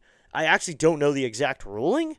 I'm going to assume that they're giving him a hit, because I think that neither one of them would have had to reach out or make a decent play to get to it. Looks like at least Mead and the first baseman are in here. This would be a 1-0. They're on the grass. I think they gave him a hit. It depends on the play. If it's a ground ball to short and Abrams watches it go 2 feet from him, sure, they'll give him an air probably. But I think you might actually have to give an effort to the ball for the air. The 1-0 is going to be low ball 2. The throw down to second is not in time. Simpson swipes the bag. Or excuse me, that's called strikes. That'll even up the count to 1-1, but Chandler Simpson still swipes the bag there. So now there's 2 runners in scoring position with a 1 out. The double play is no longer set up. Chandler Simpson seals yet another bag. Reese cannot gun him out. Simpson is the fastest player in the league right now, definitely. And he runs out the grounders, too. He's not worried about trotting out home runs or anything. He runs out everything. The 1-1.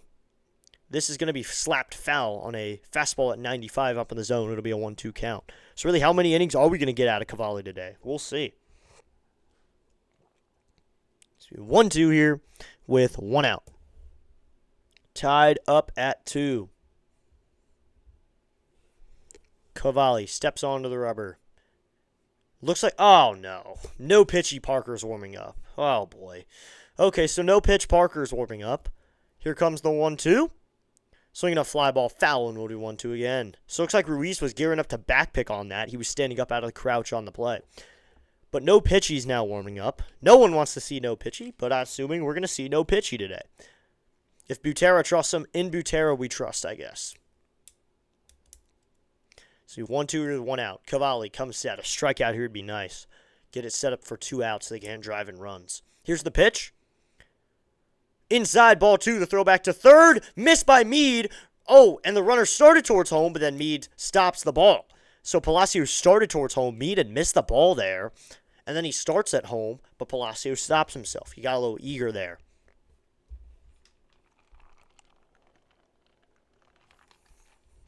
Ruiz gunned it over to Mead, and as Mead is trying to swipe the tag, he loses the ball. But third base coach Williams holds up his man at third, Palacios. Should be 2-2 here. Cavalli sets. Clock winding down. He waits. Clock winding here to 1. Here's the pitch. The 2-2 grounded. Down the first base line. They'll come home with it. It is in time for the out. Chaparro makes the nice play and comes home with it. That's all they'll get, though. So runners on the corners now with 2 outs. A 3-2 put out there. Fielder's choice there for Victor Mesa Jr., and he's on base. So he's on base here. Scores a run.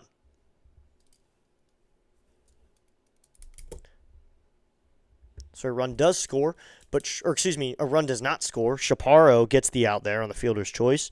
Runners on the corners now, as Simpson obviously got to third. So this is going to be end of the day for Cade Cavalli now.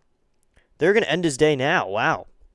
So Butera is going to come out, take his man out in Cade Cavalli, and his day is over. So Cade Cavalli ends up only working 2.2 innings. He's responsible for 2 runners out there, but overall he gave up 6 hits. So 6 hits. We don't know his run total just yet because he's responsible for 2 runners. He walked 3 guys. He gave up 3 walks and only had 1 strikeout. So whoever had that line on the over for 3 strikeouts, he did not grab it. He only has 1 in today's game. And he's been good at striking guys out of late, but now he can't do it in this game. So now Mitchell Parker will come out of the pen for the Nationals here in the third. Try to take us deep into this game. Kind of forgot we had no pitchy Parker, and I was happy. He had slipped from my mind for a while. But here we go. Now it will be Parker to come into the game. Mitchell Parker takes the mound for the Nationals. Former starter, converted to a reliever after not doing very well as a starter last year. He has moved to the pen, where now he can do average out of the pen. He always gives up a run, though, so that's my thing with him. He'll face Fiducia here with 2 outs. But Cavalli, probably just riding the struggle bus all game today, finally gets his outing. Yep, coming to the game is going to be, no, Parker, no pitchy. Yep. Sounds like a movie name, Parker, no pitchy. Like the newest Spider-Man sequel should be named Parker, no pitchy. Yep, but Parker, no pitchy into the game here with 2 outs. So maybe he can get out of this without giving up a run, possibly.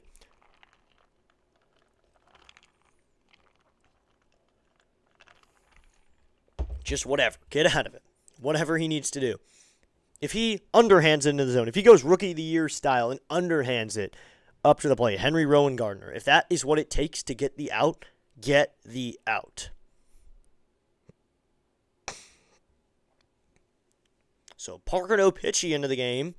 18 games this season, a 2-3 record with 4 holds and a 6.09 ERA. That's a high ERA, even for 18 games. I mean, he's played a few games now, and he has a 6.09 ERA. So work with 2 runners on base, runners at the corners here. Mesa Jr. at first, Palacios at third. We'll get a pinch hitter here. Nick Fortes is going to pinch hit. First pitch, and that's going to be in there, called strike 1. Fortes will pinch hit here in the third. E-fist that ball in, Parker. Yep, E-fist that ball if that's what it takes. Bring in a new pitch that you've never thrown and throw that to get him out. Here's the 0-1. Fortes takes a fastball on the outside corner. It's an 0-2 count. So 0-2, 2 outs here, 2 quick strikes here. But we always know Parker no pitchy can get him to 2 strikes and they can still hit it. So 0-2 here with 2 outs. Fortes up to the plate. Parker gets his sign. He comes set. It'd be an 0-2 here. He waits. Now here comes the 0-2. The pitch is swung on, slapped out to right. Coming in is the right fielder. Ranging over is Dylan Cruz. Sliding catch by Dylan Cruz. Sliding into foul territory. Makes the play for out number 3. Dylan Cruz saves Mitchell Parker out there in right. What a catch by Dylan Cruz. He makes the catch in fair territory, sliding into foul ground for out number 3. So the final run line is only 2 runs for Cavalli.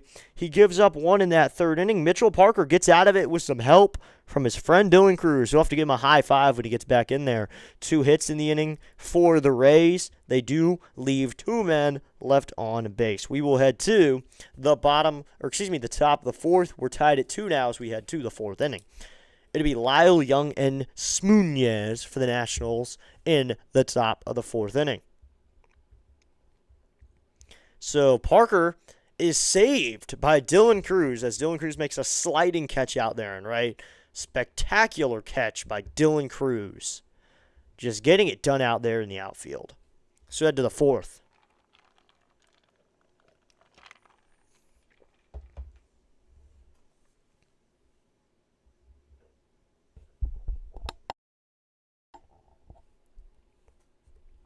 Here we go. Top of the 4th we go. Thanks to everyone for tuning in. We'll check on some other scores around the league. As we said earlier, the Cubs did come back. Or the Cubs came back on. Wow. So the Blue Jays are now beating the Cubs 8-6. The Padres are beating the Rangers 1-0. Giants and Marlins tied up at 2. The Braves are beating the Brewers 1-0. Mets and Phillies, once again, we got those matchups down. We can run through those. Guardians, Astros, Phillies, Rockies, Angels, A's, Red Sox, Mariners, Orioles, Dodgers, and Twins, D-backs. I would watch the Orioles-Dodgers game, but it's on local TV for me. It's not on the Dodgers. I'd have to watch it on Masson.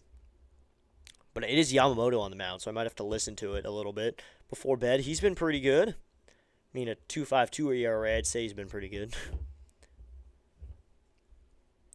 So we go. Thanks to everyone tuning in as we head to the top of the 4th. Be sure, remember, we'll take a minute here to show you just one more time. Be sure to scan and vote Abrams and Wood for All-Star Game Starter. Go to MLB.com/vote. You can vote 5 times a day, so go vote those 2 guys for All-Stars. Seymour's pitch to Lyle. Lyle's going to take it in there, called strike 1 with a sinker. Lyle was hit by a pitch back in the top of the 4th inning. Seymour now at 58 pitches. He comes set. Fellow lefty here in Lyle. Here comes the 0-1 to Dalen. Dalen takes a changeup in the dirt, ball 1, and that'll make it a 1-1 count. Top of the 4th, everybody. Thanks for tuning in. Help out the channel just a little bit by subscribing if you can. It's completely free, and all you got to do is hit the subscribe button right now. It should light up when I say the word subscribe. The 1-1 is a fastball upstairs, ball 2, and it'll be a 2-1 count. It should light up when I say subscribe. So there you go. 254 average for Lyle, 8 home runs, 37 ribbies. Coming set is Seymour. Here comes the 2-1. Lyle swings and pops this one up on the infield. Going into foul ground is the first baseman Aranda. He's under it. Into foul ground, he makes the catch for out number 1. So Aranda makes the catch, and that's out number 1 here in the top of the 4th inning.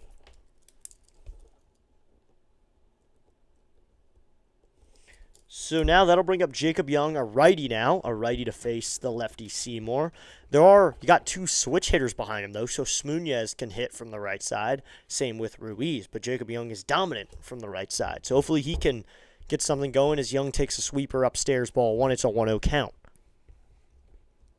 Seymour now at 62 pitches in today's game. I mean, Seymour, they're really testing him out here for the rotation. I thought he was a closer opener. They're going to test him out as a starter. Here's the 1-0.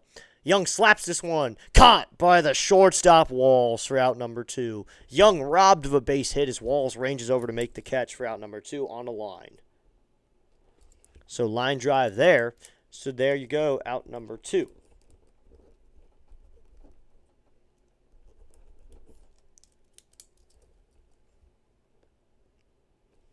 So now, here we go. 2 outs now. And that will bring up Nasim Nunez. Smoonez will come to the plate. He's 1 for 1 with a double. He has been red hot of late. You can also vote him for All-Stars if you feel so inclined. You can vote Nunez. He wasn't even a starter last year, too. Wasn't even a starter.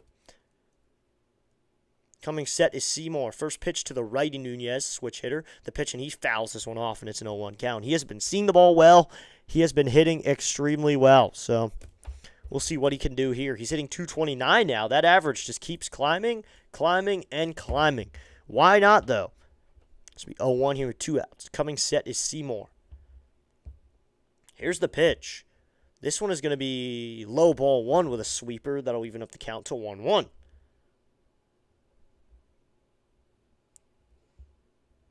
So be 1-1 here with 2 outs. Coming set is Seymour.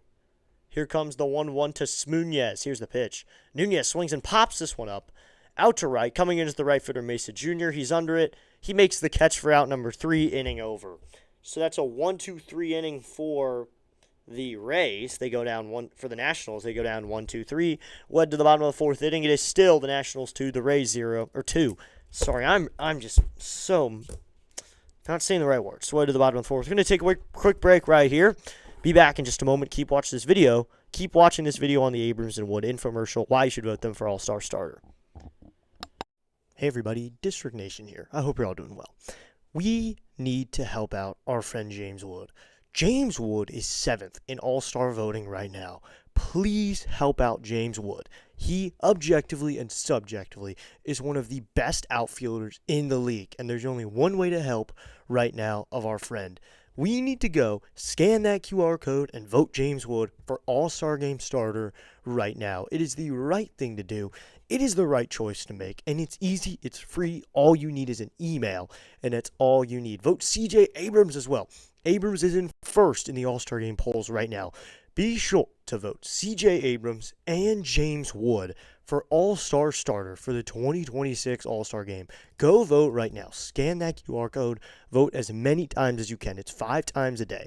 Vote all 5 times right now and help out our friends on the Nationals, CJ Abrams and James Wood, because they need your help to become All-Star starters for this season and cement themselves as some of the best players in the league. Hey everybody, District Nation here. I hope you're all doing well. We need to help out our friend James Wood. James Wood is 7th in All-Star voting right now. Please help out James Wood. He objectively and subjectively is one of the best outfielders in the league, and there's only one way to help right now of our friend. We need to go scan that QR code and vote James Wood. You heard it, everybody. You heard the man. Go vote James Wood and CJ Abrams for All-Star starter right now. The Nationals trying to get going. They have a 5 road series win streak. They haven't had a streak that long since 2015. They've won 5 road series in a row. Here's the pitch. That's going to be a curveball. Called strike 1, top of the zone, but immediately ABS'd by Walls. The shortstop will get an ABS here. He's up to the plate. The ABS is in, and it is a ball. It is high. That one's off by 2 inches. That is really high. That pitch is way off. Yep, we're off by 2.3 inches. So that one is way out of the zone. Parker working here against Walls, who's 1 for 1 of the day. He sets. Here comes the 1-0 to Walls. That's going to be outside, ball 2. The fastball's a 2-0 count. The Nationals just been doing really well on the road, but at the same time, Rays have been very good at home as well. So these two teams very similar in their records as well. I mean, they're complete opposites in that way, but they're very similar in their win streaks, as here comes the pitch. It's going to be outside, and it'll be a 3-0 count now. So Parker needs to get a strike in there. Parker did well in his first batter face, but I guess that's all we're going to get from him. 1 batter of good work. So it'll be a 3-0 here. Here comes the pitch. bunt shown, and that's in there, called strike one as it's pulled back from Walls. Probably just trying to distract the pitcher Parker with that bunt signal. So 3-1 here. Parker sets. Here comes the 3-1. It's inside, ball 4. So Parker walks him there. So his second batter face, and he's already walking him. There's the Parker we know and love. So runners at first here with no outs after the walk. That'll bring up Yandy Diaz here with no outs in the top of the fourth and a runner in the bottom of the fourth and a runner at first. So to be Yandy Diaz here hitting .322 with 12 home runs. He's 1 for 1 on the day. Coming set is Parker. Here's the pitch to Diaz, and that's going to be low ball 1. Gets away from the catcher. He'll fire to second.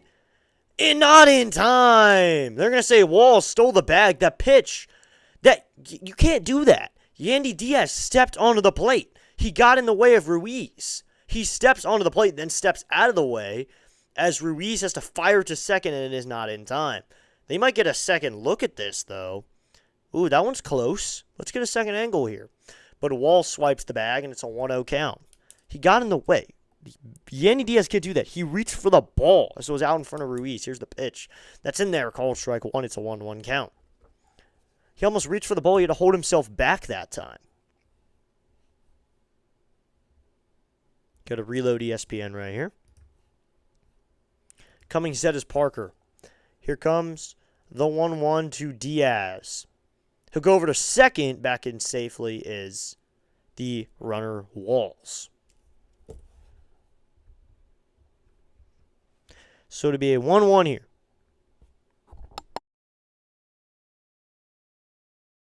So to be 1-1.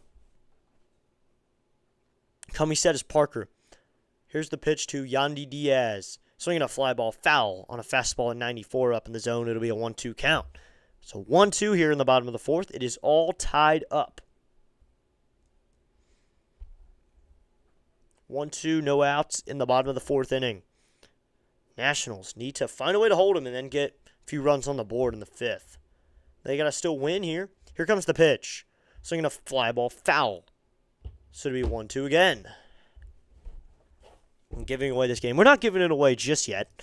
I don't think so just yet. I mean, Parker's bad. I get that. But we could only use him for an inning. What if he only goes an inning and he goes scoreless? Then we can think about, maybe go to Lord next inning or go to Rebalta. Actually think about this as a good game. Go to Lord specifically. The 1-2 is slapped foul. So 1-2 again.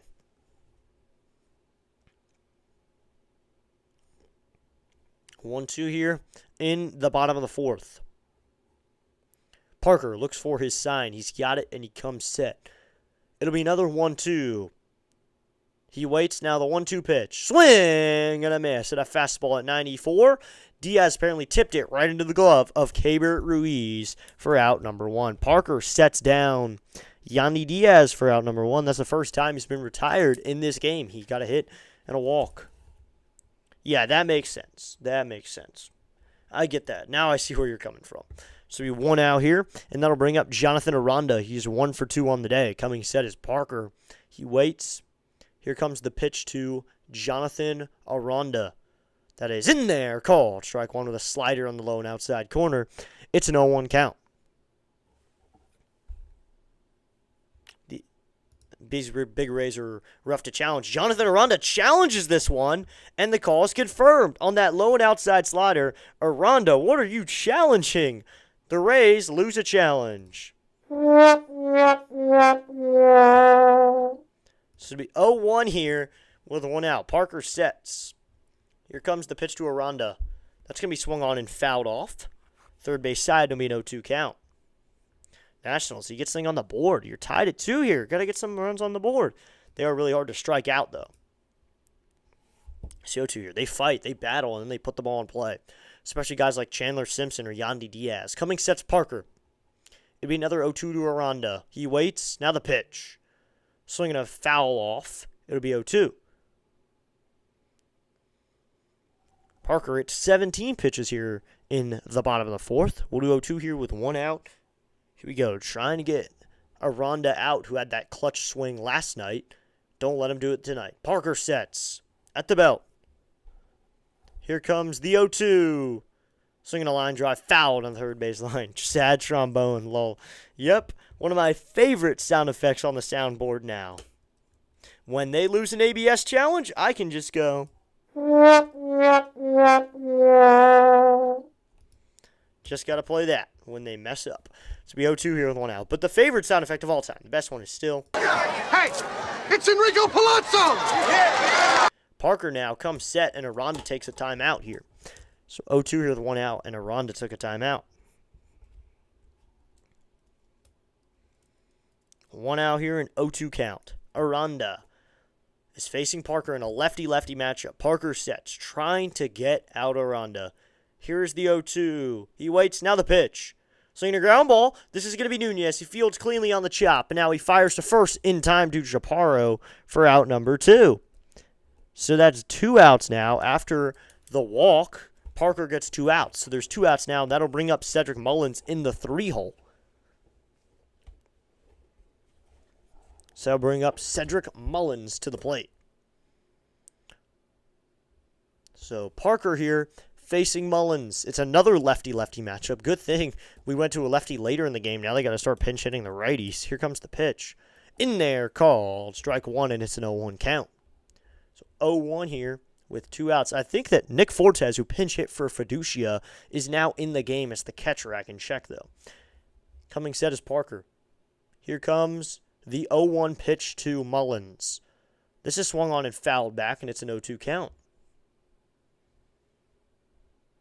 I might switch it to MLB.com for the screen there instead of ESPN, but it'll be 0-2 here with 2 outs. So Fortes is now the catcher in today's game for Fiducia. He hits in the 8-hole. He pinch hit last to bring a righty against Parker. Here comes the 0-2, the pitch. Swing and a miss. Cedric Mullins is set down. Strikeout number 2 for Parker. Second one of the inning, and he gets out of it scoreless.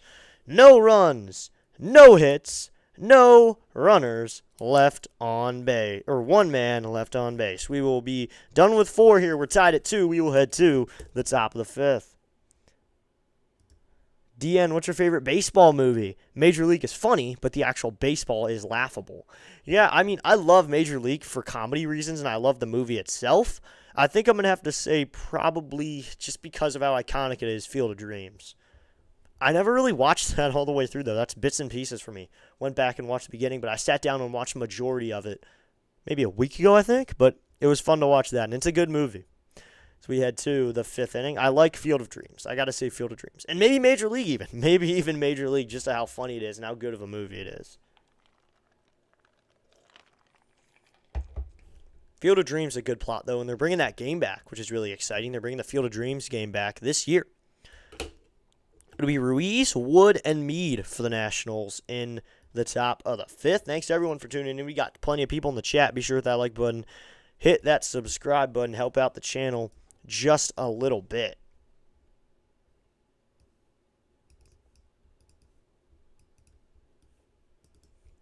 So we go top of the 5th. We go. Yeah, the actual baseball is laughable. Still, funny movie. Yep, that's a good one. Mrs. C, Fever Pitch or Moneyball. Oh, I forgot about Moneyball. I'm going to have to say Moneyball. I think I'm going to say Moneyball, Field of Dreams for Major League. I forgot that Moneyball existed, to be honest. Just out of my head for a second. Moneyball, I love listening to that soundtrack while I study. That's such a good soundtrack to listen to while doing work. Just a really, really good soundtrack. We get ready for the top of the 5th inning. We are tied at 2 here in Tampa Bay. Got to get some runs on the board against this good Rays team. Thanks to everyone for tuning in today. Be sure to hit that like button, hit that subscribe button if you have not already. Looks like there's a good amount of Nats fans here. A Seymour will head out there for a 5th inning of work here.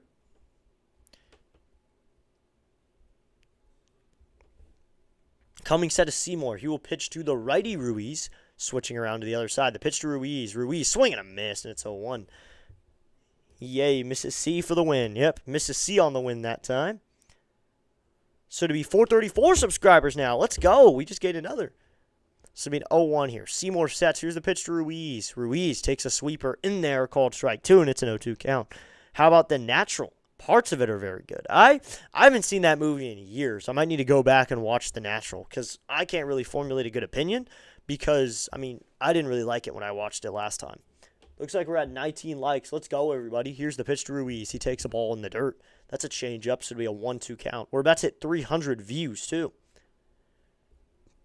So it'll be 1-2 here with no outs. Coming set is Seymour. He waits. Now here comes the 1-2 to Ruiz. He delivers. Ruiz just pokes this one out to center field. That's going to drop in for a base hit. There you go. Just dunk it into center field. Keibert Ruiz delivers here in the top of the fifth with a low base knock. So Ruiz just dunks that one out to center field, has himself a base hit. So there's a runner at first here with no outs in the top of the fifth. Now that'll bring up James Wood here with no outs and a runner at first. Sam's here saying, Mr. District, good to see you. What's up, Sam? Thanks for tuning in, man. It's now to be James Wood here. He's 0 for 2, and he's been quiet lately. Hasn't found too much success here in Tampa. Seymour sets. First pitch to Wood. Wood takes a sinker in there, called strike one. It's an 0-1 count. Be sure to go to MLB.com/vote, everybody, right now. Please go to MLB.com/vote. Vote Abrams and Wood. Get them into the All-Star game. Here comes the 0-1 to Wood. Wood swings and fouls this one off, and it'll be an 0-2 count. Mr. C says, come on, Wood. Yep, come on, James Wood. Get it done. So only players with 5+ home runs to all three fields going to be James Wood and Jordan Walker to left field, center field, and right field. That's awesome. James Wood check swings on that foul ball, and it'll be 0-2. That was a low pitch, but he just fouls that one off. Let's come on, Nationals. Let's do it. Coming set is Seymour. It'll be another 0-2 to Wood. Here's the pitch. Wood takes a ball low. That's a breaking ball, and it'll be a 1-2 count now. 1-2 here with no outs in the top of the fifth. Seymour comes set. It'll be another 1-2 here to Wood, or another 2-strike pitch to Wood. Here's the pitch. Wood swings and hits this one out to left field. Going back to the left fielder, and it's off the wall. Simpson plays it off the wall, headed to third is Ruiz. He will stop there, and James Wood delivers here with a double to left field. James Wood with a classic Oppo Taco swing. Oppo Beso out to center field, or out to left field, excuse me. James Wood delivers here in the top of the fifth. Now the Nationals threatening once again. They have another base runner, and they send Ruiz up to third. Wood is at second. Simpson had to throw that one in quickly. Simpson doesn't throw very well as well, but Wood had to hustle into second as well, and he slides in. Need to get both in. Yes, we do. So 75 pitches. That was 110 off the bat. Wow, now the umpire goes and gives him a high five. Wow. Lance Barksdale, second base umpire, and crew chief over there, going to give him a high five. Gotta respect that. Hey, it's Enrico Palazzo! So now, home plate umpire will come in and break this one up between the pitching coach and his team. Looks like the bullpen's active. Rays bullpen has someone warming up. They got Sulser out there in the bullpen. That is Cole Sulser up in the pen for the Rays. He's a righty arm, so then we'll get finally our lefty starting to come into the game. Seymour here will now face Curtis Mead. Looking at Sulser just a little bit closer, we can do that now.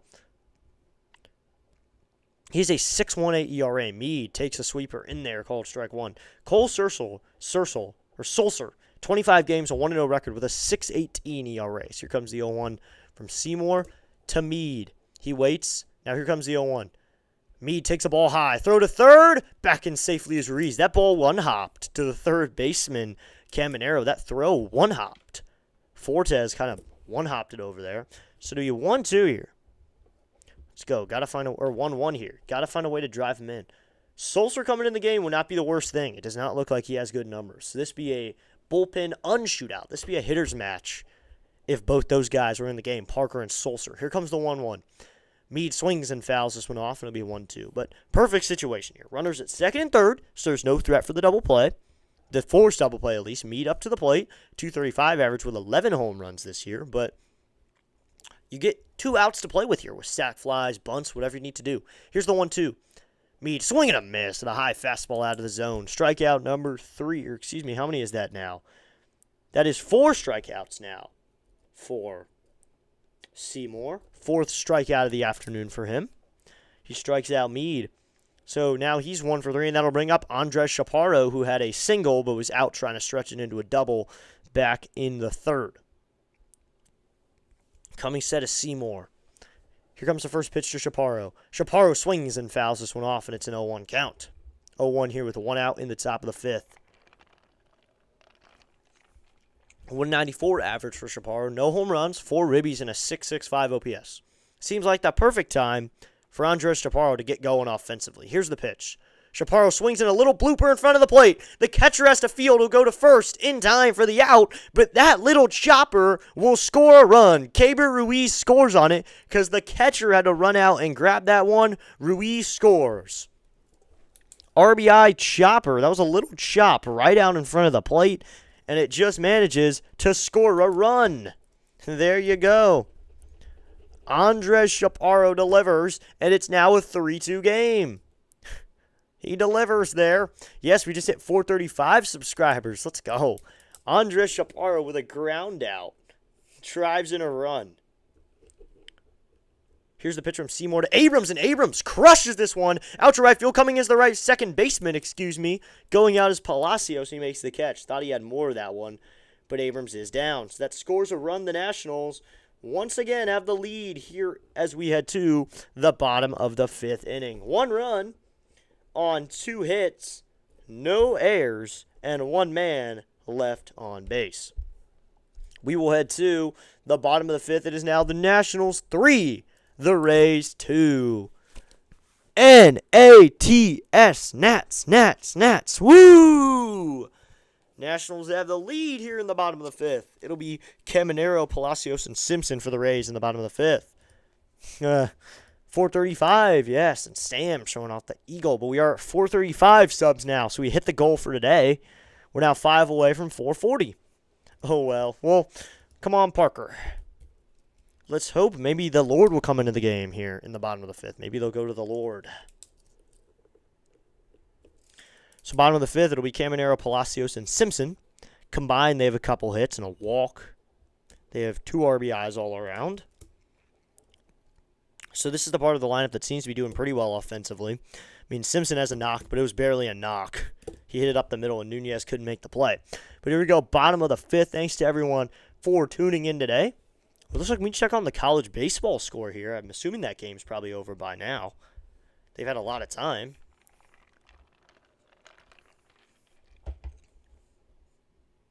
We can check that now. And the scores of ESPN. Looks like Oklahoma's beating North Carolina 8-3 in the bottom of the 7th. That's for the Nats district. All right. The Eagle for the Nats. All right. I mean, that was more better for the Red Wings, in my opinion, when they were a bird. But the Nationals, I mean, yeah, that could work for Screech, as Parker will come out here in the bottom of the 5th. If anyone wants to have an interactive question here, throw your favorite mascots in the chat. Doesn't matter what sport it is. Tell me who your favorite mascot is. I'd like to hear that, so tell me. Parker sets. First pitch to Caminero is going to be in there. Called strike one with a slider. It's an 0-1 count. Tell me. Sam, you can tell me. Nathaniel, tell me who it is. Mr. C. Mrs. C, all drop your favorite mascots in the chat. And anyone else who's here, drop your favorite mascots. As here comes the 0-1. That's going to be swung on, hits a left field. That's a base hit. Dalen Lau will come in to grab this one, but Junior Caminero delivers with another knock. Here to start in the bottom of the 5th. He has his 2nd hit of the day.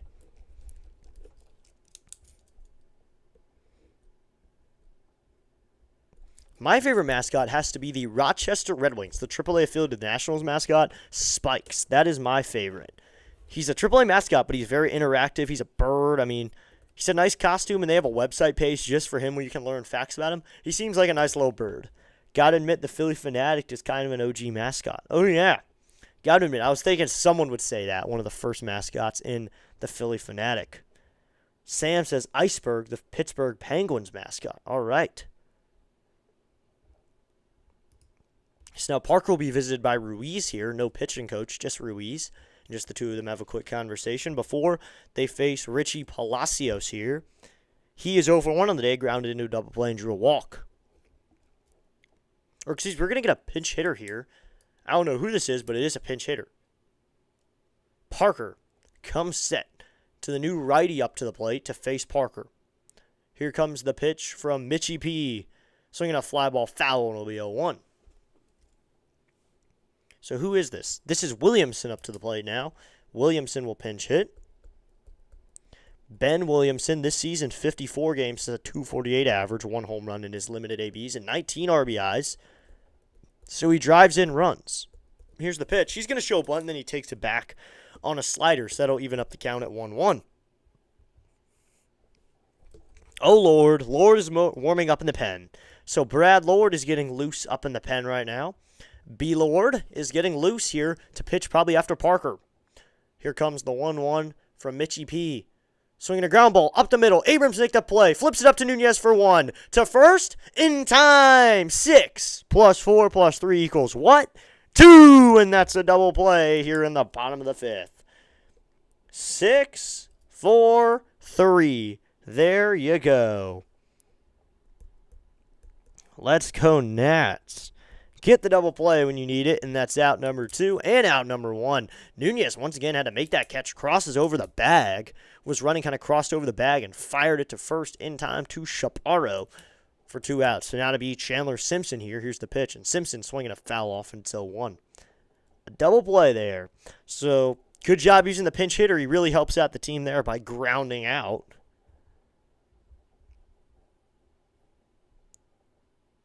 Like number 21 says, Chris, do actual animals count? In which case, you got to love the Georgia Bulldog. All right. Or the Colorado Buffalo. Oh, there's a good one. Here's the 0-1, and that's going to be low ball 1. The chicken from San Diego. Now about the guy at Florida State who throws down the spear at midfield. Yeah, that's a pretty decent one. My favorite, though, is Spikes. If you got to go animal, I think yours are all good, like the Georgia Bulldog. That's a good one, too.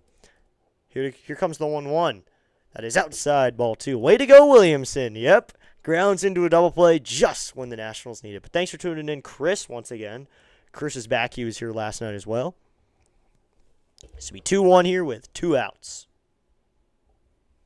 Now Parker will tie his shoe here. Check your shoes. Everybody check your shoes. So Parker here working. Let's go. We're at 22 likes now, and we're into the 300s view-wise. We got plenty of people in the chat. Wow. Like it up, everybody, because the math isn't mathing right now. There's more people who are in the chat than likes. Here's the 2-1. Swing and a miss. And a fastball. Low, and that'll even up the count. Spikes is the AAA mascot for the Rochester Red Wings. Rochester Red Wings matchup, his name is Spikes.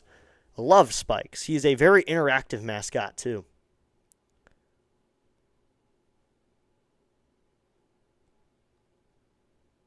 Here's the 2-2. Swinging a little bloop out to left. Lyle is there, though. Dalo Lyle is there. Lyle makes the catch for out number 3. So after the hit, they get a double play and a fly out, and Mitchell Parker works his way through 2 scoreless innings. 1 hit in the inning, no runners left on base. So we will head to the top of the 6th inning. It is the Nationals 3, the Rays 2. The Nationals get 1 more in the 5th. Tommy Luzardo beating the crap out of the Fanatic. Okay, that was a really hard question. I'm going to go with Paul's because he is cute. Mrs. C, not Mr. C here. I think baseball has some work to do on mascots. That does make sense, too. They've got some work to do. Some guys to help them out would be nice. I think some creativity. They're going to need some creativity.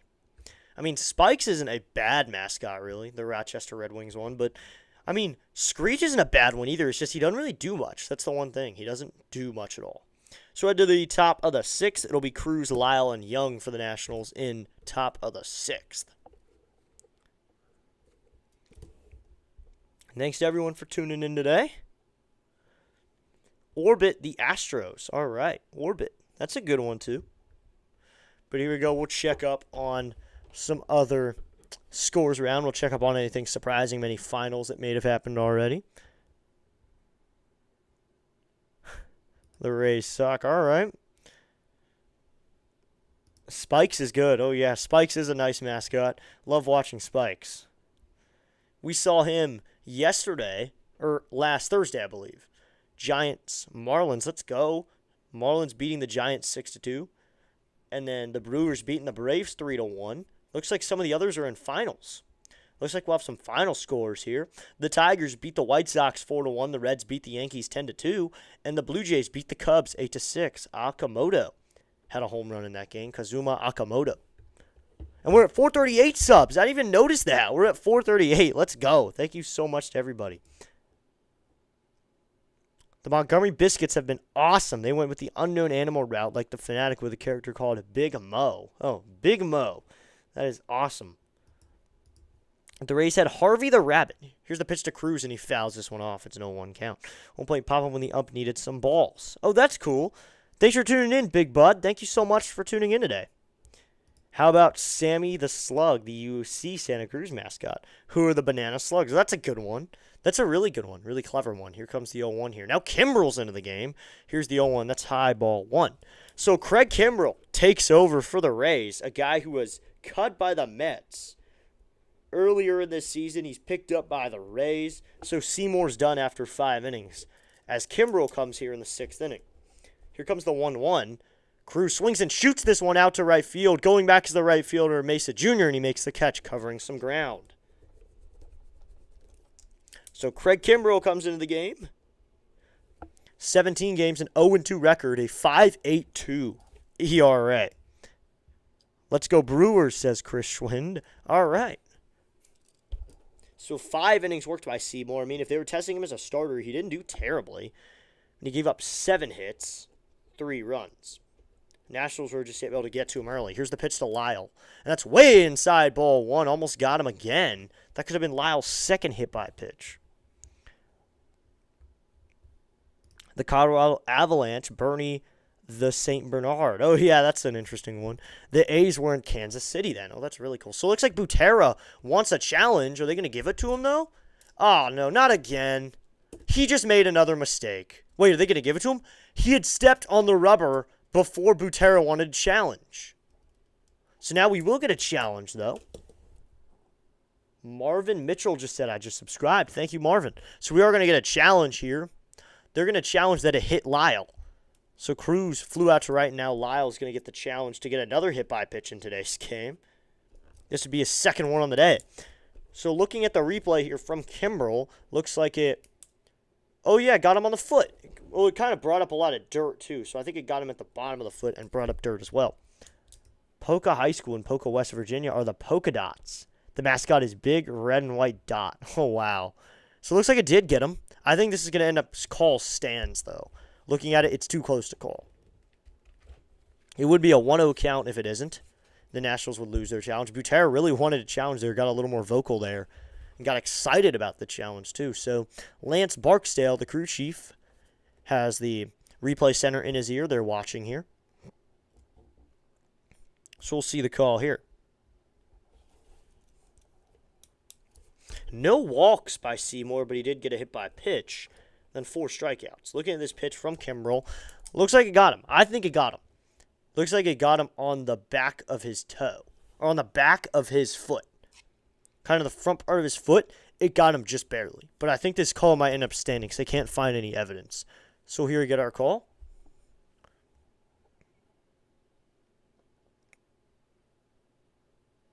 So the call on the field is going to stand.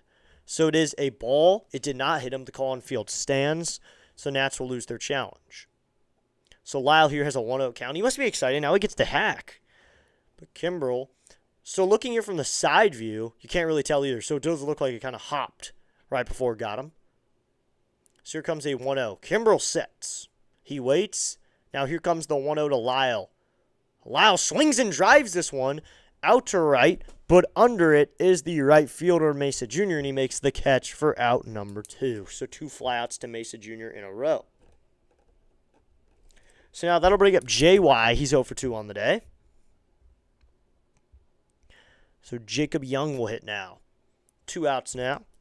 JY on deck is Smuñez, though, who's been red hot. Here's Young, 229 average, 8 home runs. You know, when he was hitting a lot of home runs, his stance was a lot more open.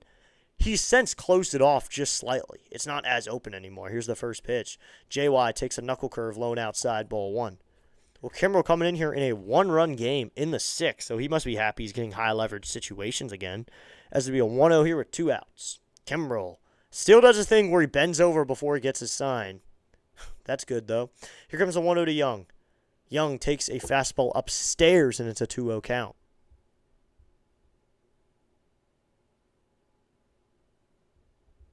So it'll be 2-0 here with 2 outs. Kimbrel comes set. Here comes the 2-0 to Young. Young takes inside. Oof, that one's called strike 1. Young doesn't like the call, but that's a called strike 1. That was way inside. Looking at the replay, wouldn't have been a strike. Young should have ABS'd it, but he does not. Nats do have 2 ABSs left. Kimbrel sets. Here comes the 2-1 to Young. That is called strike 2 on a fastball. That one was in the zone on the high inside corner, so it'll be 2-2 here. Career versus Kimbrel. Young's 1 for 1. He has a bomb. So that's his career against Craig Kimbrel.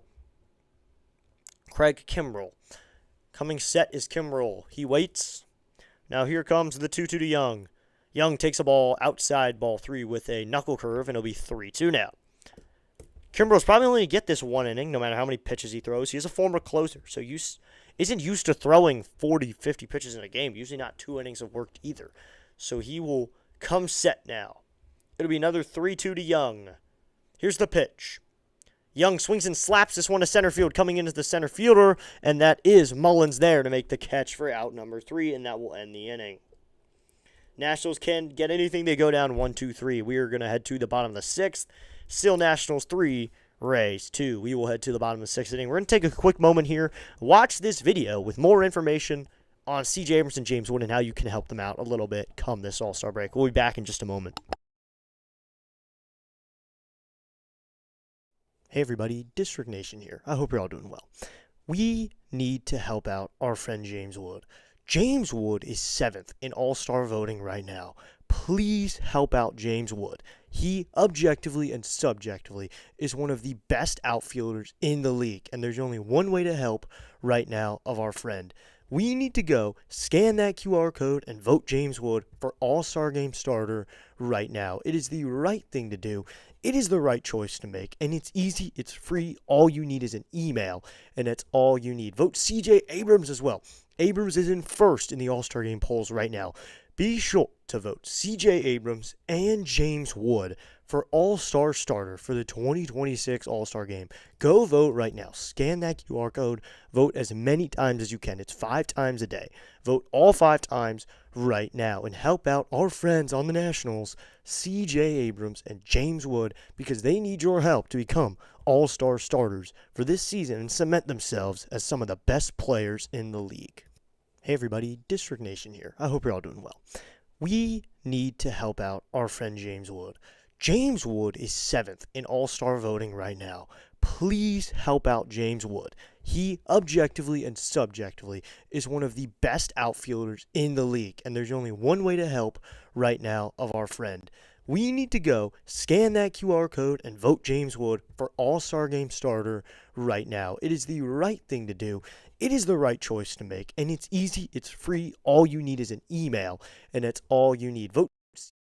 There we go, everybody. Be sure to vote those 2 guys as we are here in the bottom of the 6th. We're getting a new pitcher here. Parker's day is over. Brad Lord will now work out of the pen for the Nationals. First pitch is going to be in there, called strike 1. It's an 0-1 count. So Parker finishes off, so he ends up working 2 1/3. So he does pretty well. 2 1/3, and he doesn't give up any runs, so good for Parker. Has a decent outing here. 22 games for Lord, a 5-0 record with 5 holds. Craig Kimbrel's been in the league for a long time. Oh, yes, he has. Why is the Diamondbacks mascot Baxter the Bobcat? I have no idea. Here's the 0-1. That is going to be called strike 2 at the top part of the zone. It's an 0-2 count. You know, Lord, at least within Nationals fans, has been all-star conversation. I mean, he's done really well. He's got to be in consideration with what he's done because it's going to be the coaches to vote on the pitchers. Here's the 0-2. Swinging a foul off for Ruiz, and it's going to be 0-2 again. Oof, he was hit hard by that one in the mask. Ruiz seems to be okay. So it'll be 0-2 here.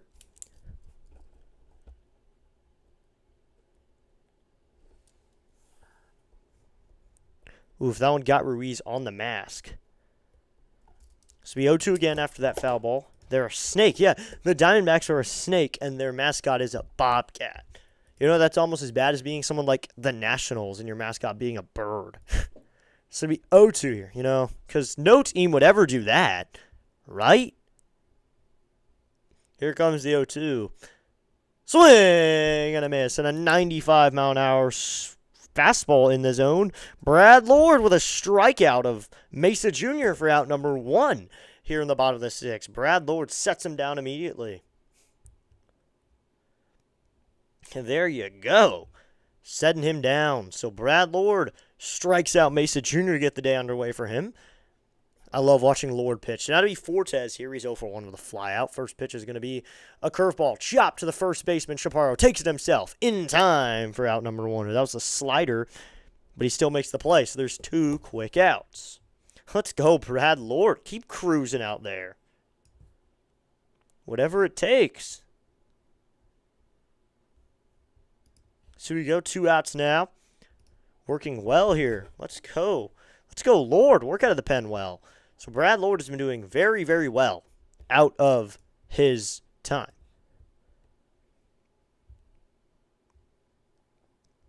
So now Lord will work out of the wind here. First pitch to Taylor Walls now. And this is going to be a bunt shown, and it's ball 1. Did he go, though? Did he go? No, he did not. So it's ball 1. He took it back just in time. So we 1-0 with 2 outs here in the bottom of the 6th. Walls is 1 for 1 on the day. Lord looks in for his sign. He'll now go into the wind. Here's the 1-0 to Walls. Curveball, or that's a slider that stays up, called strike 1, so that'll even up the count to 1-1 now. 1-1 here in the bottom of the 6th. Nationals hold a slim 1-run lead.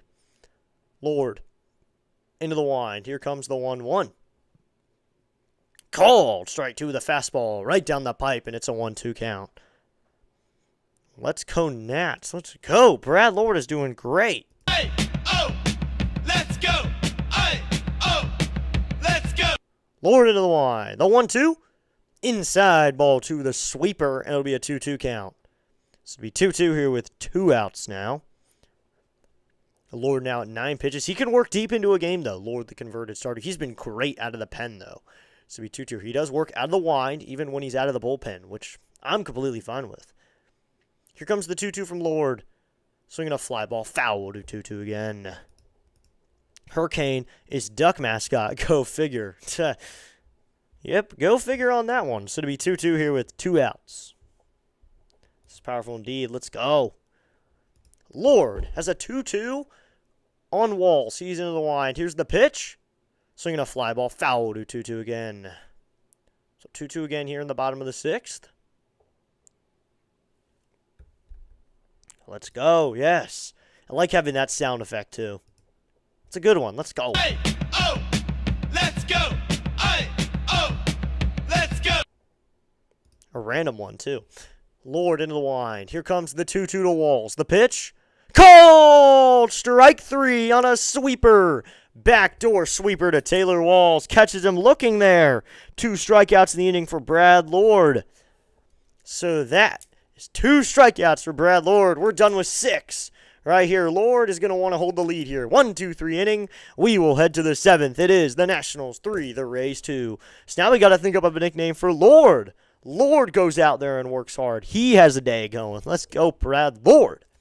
A good ending out of him. 1, 2, 3. Brad Lord's just been looking amazing of late. I mean, if we're really thinking about guys who could be all-stars, Brad Lord's got to be in our conversation. You got to leave him in the conversation. He's got to be in the conversation. Head bending back and forth music. I like it. Yep. It's not even music. It's just the clip. I don't even want to consider it the song. Check out the Brain on Brad. Yes, the Brain on Brad. Maybe we got to start brainstorming nicknames for Lord besides just Oh Lord, because Lord's been doing better of late. We don't say that anymore when he comes in on the mound. So we got to come up with a new nickname for him. Dang it, Lord, you're making us come up with a new nickname for you. Let's go. We're at 23 likes, and we're at 438 subs. Let's go, everybody. Thank you so much for tuning in. So here we go. We got the top of the 7th coming up. Nunez, Ruiz, and Wood for the Nationals in the 7th inning. Wood will try again. He's 1 for 2, though. Looks like some minor league games are starting to get underway. I'm getting the notifications for the Harrisburg Senators now.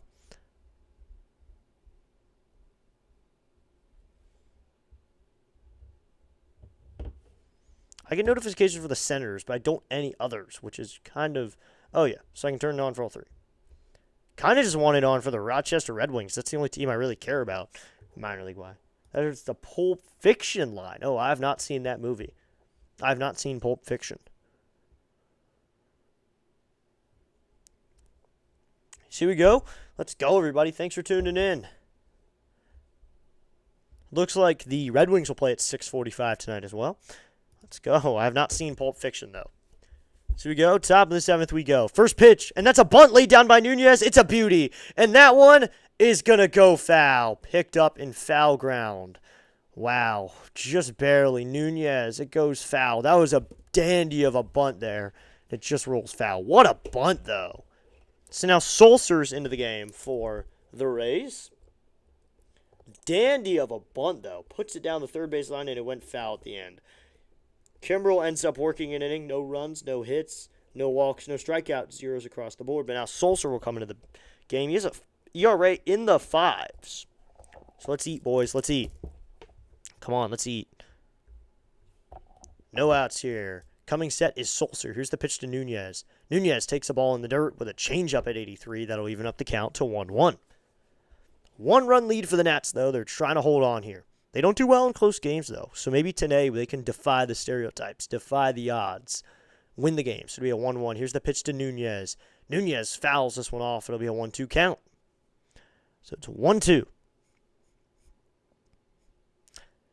Nunez getting that everyday role now. I don't think Nunez on literally any other team would be a starting second baseman anywhere else. But here he is. Here's the pitch, and Nunez swing and a miss. A sword swing on a high fastball for out number 1. He's upset about it. But that's strikeout number 1 for Sulcer. They made a mistake, though. They brought in a righty deliberately, knowing that Wood's coming up. 25 games, a 1-0 record, 4 holds, but a 6.18 ERA. Got to try to get runs up on him. So to be K-Barrett Ruiz now, who can hit from the left side now. So these uniforms, I never noticed it. They just say Tampa Bay on them. They don't say anything special. Here's the pitch to Ruiz, and Ruiz takes a changeup in the dirt, ball 1. And it'll be a 1-0 count. With that changeup, so it'll be 1-0 here. You'll get the fastball, the changeup, and the cutter here from Sulcer. No really big off speed, nothing special. Just kind of runs with what works, and he comes set. Here's the pitch to K-Barrett. Ruiz swings and chops this one to the second baseman. He fields cleanly, fires to first, and that's out number 2. So that's out number 2 now. That'll bring up James Wood. So at second base now is Williamson instead of Palacios. Williamson finds himself at second base. So here we go. Now to be James Wood to hit. He's 1 for 3. Had a double in his last time up. Not good enough, though, Wood. Come on, baby. Get a big one. James Wood here, 1 for 3. The big man. Here's the pitch. Wood takes a fastball in there. Called. Strike 1. So we know 1 count here. 274 with 20 bombs, though, and 48 ribbies. So he's soon to be on pace for 40 home runs and over 100 RBIs. That'd be awesome if he did that. Here's the 0-1. Wood takes a changeup in the dirt, ball 1. I think he has more home runs than he did at the first half last year. I remember someone kept track of it. I had notes on it somewhere, but it's kind of funny that he has more. Probably this. He only had 30-some last year. Here's the 1-1 to Wood. Wood takes a changeup, low and out, ball 2. It's a 2-1 count. It was a good number, but it wasn't a bad number either. I know Wood's home run count, though, it fell off, though, a little bit in. So here comes the 2-1 to Wood. Wood swings and grounds this one. First baseman fields cleanly. That's the first baseman, Ronda. He'll take it to the bag himself for out number 3, and that will end the inning. So there we go, 1-2-3 inning for the Rays. They get out of it. We'll head to the bottom of the 7th. It's time to stretch. It's the Nationals 3, the Rays 2, as we head to the bottom of the 7th inning. So we don't have Take Me Out to the Ball Game, but we do have something similar here.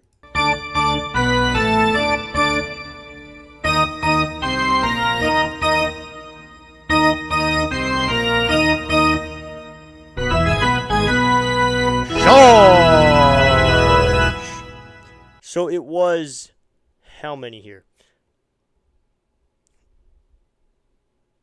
Let's see what the home run count was. It was 24, so Wood could break that. He could hit more this first half, too. He only has about First half for the Nationals is considered significantly more than it actually is for MLB. First half is till the All-Star break, so he has time to hit 4 more. So here we go. Bottom of the 7th we go. We have stretched. Let's get going. So like Sam is waving goodbye. See you, Sam. If Sam's out of here, but here we go. Bottom of the 7th. It'll be Diaz, Aranda, and Mullins for the Rays in the bottom of the 7th inning. Let's go. We hit our goal for subs, though, 430. I didn't think we'd hit 440 today. Just thought we didn't. What up, District, says Dan. What's up, Dan?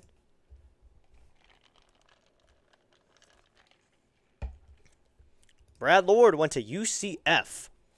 The mascot of UCF is the Bulls. How about Brad the Bull? Yes. Let's go, Brad the Bull. Let's go, Brad the Bull. Because also he eats innings like a bull, so I'm completely fine with that. Looks like on this day, 11 years ago, I'm not going to say the exact event, but Jose Tabata leaned into a pitch.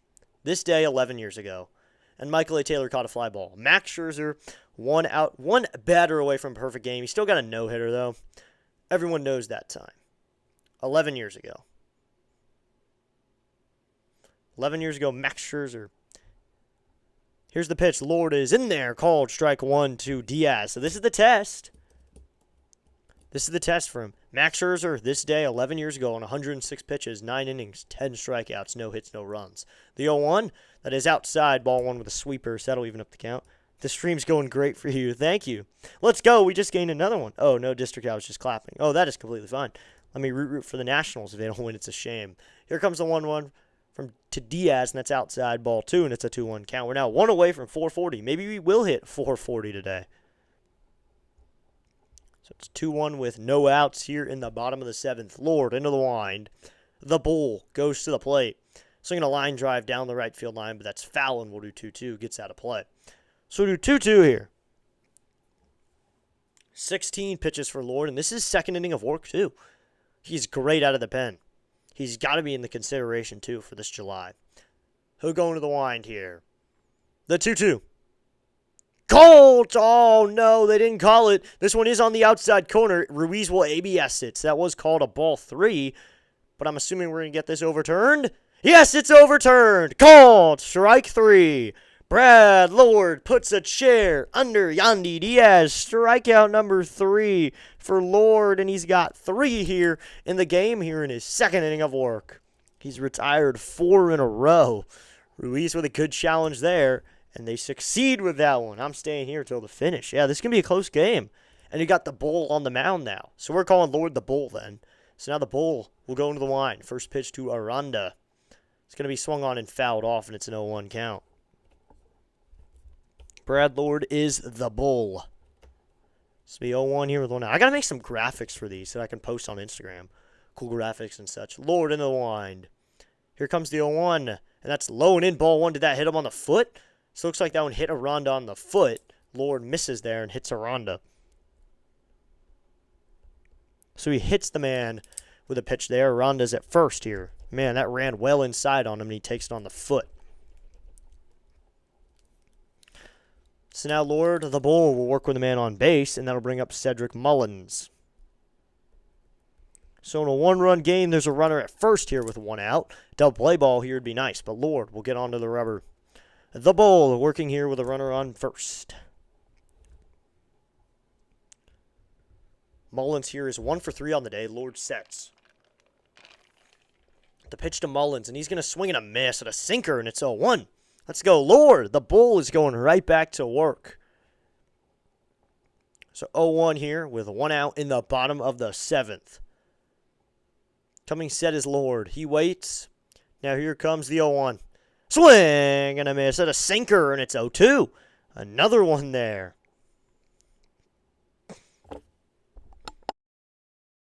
So we 0-2 here with 1 out. Lord has Mullins on an 0-2 count. He's also 1 for 3 on the day. Lord looking for his sign. Checks on the runner. He now comes set. It'll be an 0-2 here. Lord waits. Now here comes the 0-2. Swing! And a foul tip into the glove of Keibert Ruiz. So that's another strikeout for Brad Lord. Strikeout number 4. And the Bull is going right back to work. Settles in after hitting a ronda. And Mullins foul tips that one right into the glove. The Bull is going right back to work. Strikeout number 4. That nickname is going to stick, Mr. C. This guy's the Bull. It's not to be Junior Caminero, the one big challenge here for Lord as Lord comes set. He'll have his first pitch to Caminero. He delivers. That's way outside, ball 1 with a sweeper. Just a bit outside. He tried the corner and missed. Ball 4. Ball 8. This will be 1-0 here with 2 outs. Lord comes set. It'll be a 1-0 pitch. He waits. Now here comes the pitch. That's outside again with a sinker, this time on a 2-0 count. If you've not done so already, you're welcome to pause now and give the like button a thumbs up. Please do, everybody. So it'll be 2-0 here with 2 outs.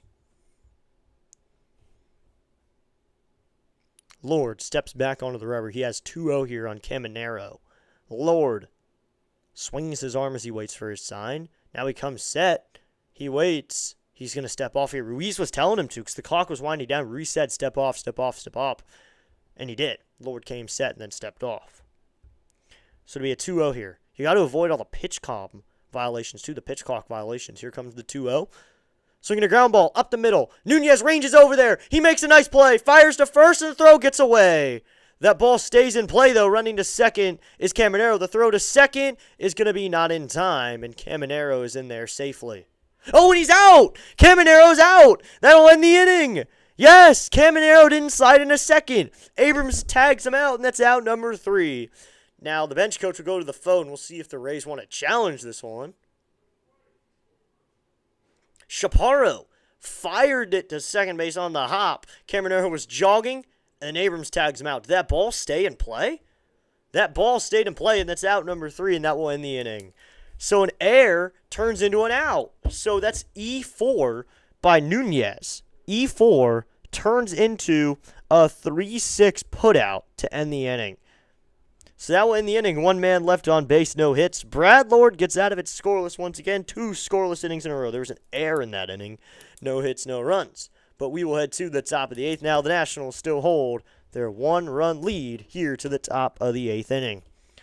It would be Meade, Chaparro, and Abrams in the top of the 8th. Let's go. Chaparro, that ball gets away from him, so he runs over, and it stayed in play, and he fires it over to second, and it was in time. So it looks like ESPN is still trying to figure out what happened. I could call up ESPN and tell them what happened if they need me. But there you go, Nats fans. We're headed to the 8th, and we still hold a 1-run lead. So they still haven't figured out what happened. We might need to switch it to MLB here, everybody. We might need to. I might switch it to MLB.com because they just work faster, I think. I think we're going to switch it over to MLB.com. I think I'm going to switch it over here, everybody, so we can have a little more accurate description here. Just have it up. If it's a little ahead of me, I will switch it back to ESPN, everybody. I just want to test it out a little bit. I mean, we might as well try. Could this be your best stream? Probably not. I think I had 4,000 views once on a stream and got 70-some subscribers. It was something insane. I remember that, though. This will probably not be the best stream, which is pretty sad, but it's okay. So I'm going to extend the height here so we can see the entire screen. There we go. That's a little bit better. There's nothing at the top, right? Yep. There we go. So now top of the 8th, here's the first pitch to Meade. That's in there, called strike 1. It's an 0-1 count. So it looks like MLB is right there with me. So it's an 0-1 here. Sulcer back onto the rubber. So it looks like it is ahead of me. We're going to switch back to ESPN in just a moment. But it'll be an 0-1 here. Here's the pitch to Meade, and that is swung on and fouled back, and it's an 0-2 count. I thought it would be with me. We're just going to change it back. So it'll be 0-2 here. So I'm going to switch this before it tells me any more. I got to switch it over. So it'll be 0-2 here. Here's the pitch, and that's going to be low ball 1 with a changeup, and it's a 1-2 count. Trying to switch it back to ESPN here. That was low and inside. Spoilers to me on this screen. Here's the 1-2, and that's going to be outside. Ball 2, and it's a 2-2 count. So it'd be 2-2 here. And if you can see the entire screen, that'd be really nice, too, on ESPN. Coming set is Sulcer. Here's the pitch to Mead. Mead swinging a miss at a high pitch, and that is out number 1 here in the top of the 8th. Swings through a fastball upstairs. That's out number 1. So strikeout number 2 for Sulcer. So he gets the out there.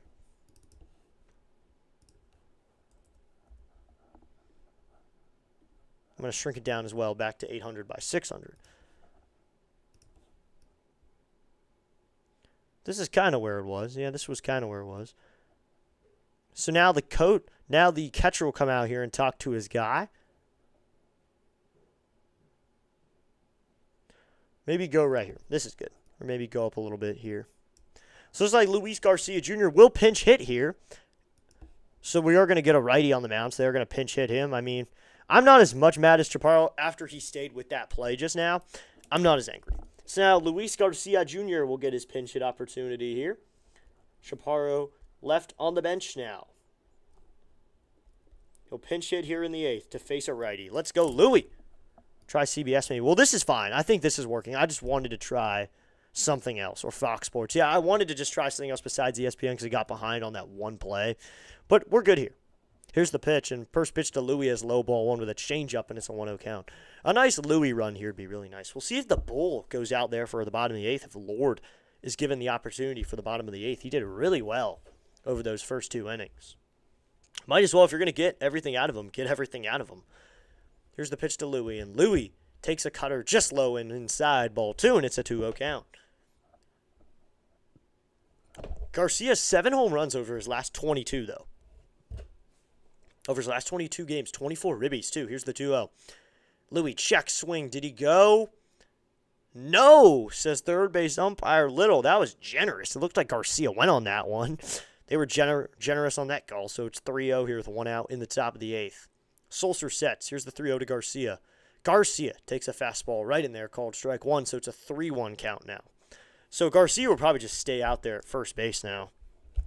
He has 1 out here after the Meade strikeout. Coming set is Sulcer. The pitch to Garcia. Garcia takes a cutter that cuts in the zone, and it's called strike 2.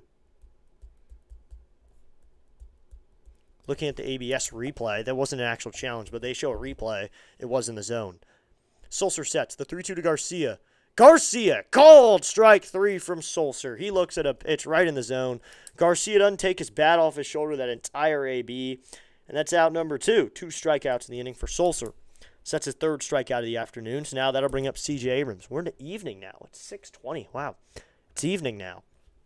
Good evening, everybody. What's your next Nats game in person? I have no idea, Dan.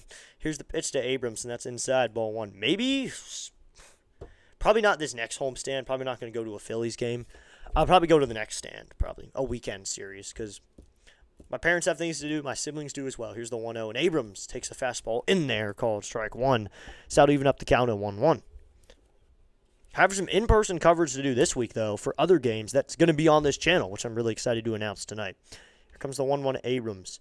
Abrams swing and a miss at a changeup out of the zone, and it's a 1-2 count. So he 1-2 here with 2 outs.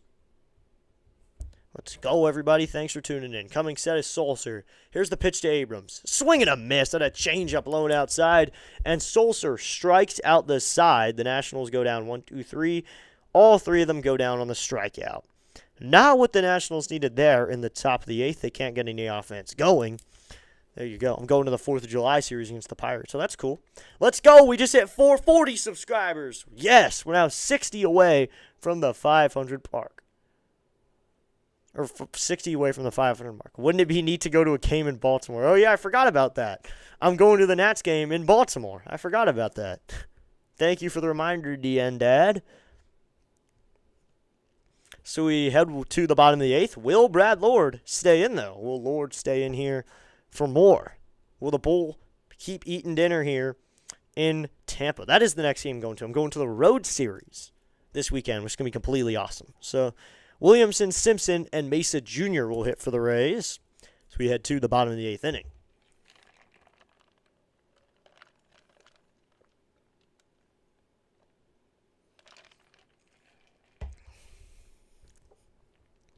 So we go. Bottom of the 8th, we go. Come on, boys, get it done. You only got 6 more outs to get. Really, I thought that we wouldn't be able to have this lead for this long. The Rays would get to us. But Brad Lord and Mitchell Parker, you got to tip your hat first to Mitchell Parker and then as well as other things. Headed to the store, but listening to DN instead of the radio broadcast. Thank you, Mr. C, for still listening to the DN broadcast. So 2 outs here. Bottom of the 8th we go. Williamson, will it still be Lord, though? Maybe we'll get a pitching change, or they'll stick with Lord and then try to hand it off to maybe Lovelady for the 9th. That's really a good question. In a one-run game, who does the Nationals hand it off to? Who would they realistically give the ball to? Maybe they just stick with Lord for a 4th inning of work. He'd be facing guys he already faced, but might as well let him. So we head to the bottom of the 8th. Maybe he'll stay in for a 3rd, maybe even a 4th inning. Are you going to the whole series in Baltimore? Oh, no, I am not going to the whole series. Just one game. But I'm excited for just one game. I am so excited. Lord of the line. First pitch is going to be to Williamson. Is in there. Called. Strike 1 on the low and outside corner with a slider, and it's an 0-1 count. Louis does remain in the game as the first baseman. I'm thinking about going to the Red Sox Nationals game. Oh, that's cool. It's going to be an 0-1 here. Lord in the wind. Here comes the 0-1 to Williamson. That is called. Strike 2, the sweeper, and it's an 0-2 count. So we 0-2 here in the bottom of the 8th inning. Williamson up to the plate. Lord getting ready to go.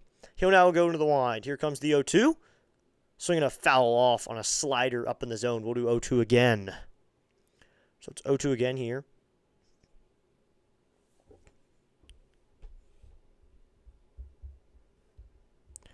Bottom of the 8th. Let's go Nats. Come on, boys. Lord in the wind. Here comes the 0-2 to Williamson. Swing and a miss. And another fastball up and up. Up and out that time. Strikeout number 5 for the Bull himself. The Bull is hungry today. Brad Lord strikes out another. Strikeout number 5. The Bull is rampaging. Yes, he is. Lord has found some sort of rhythm here in Miami. We're in Tampa. Said the wrong city. Into the wind, first pitch, and this is going to be swung and a miss. Chandler Simpson swings at a fastball. Brad Lord, eat up. Let's go. Come on, B-Lord. Lord in the wind. The 0-1 to Simpson. Just low, ball 1. Just missed the zone that time, so that'll even up the count. We're at 27 likes. Let's go. A lot of people are tuning in, especially people who tuned in yesterday. Maybe you have some Rays fans. We just hit 440 subs as Lord. Now going to the wind. Here is the 1-1 to Simpson. Called. Strike 2, the sweeper that sweeps right back into the zone. The Bull is relentless in today's game. They can't touch him. The Bull, you don't touch the Bull. The Bull touches you when he wants to hit you with a pitch, but that's all you're going to get. Here comes the 1-2 from Lord. Swinging a foul off, and we'll do 1-2 again. We're at 440 subs. Let's go. Thank you so much to everybody who hit that subscribe button. So it'll be 1-2 here with 1 out. 5 more. Yep. Now 4 more. Here comes the 1-2. Swinging a ground ball. Up the middle. Nunez diving play. Can't make it. That's into center fielder. We still need 5 outs. Was thinking ahead. Chandler Simpson with a base knock there. Nunez just can't make the play. So that's a base knock. So there's a runner at first here with 1 out. And that'll bring up Mesa Jr., the right fielder, with 1 out.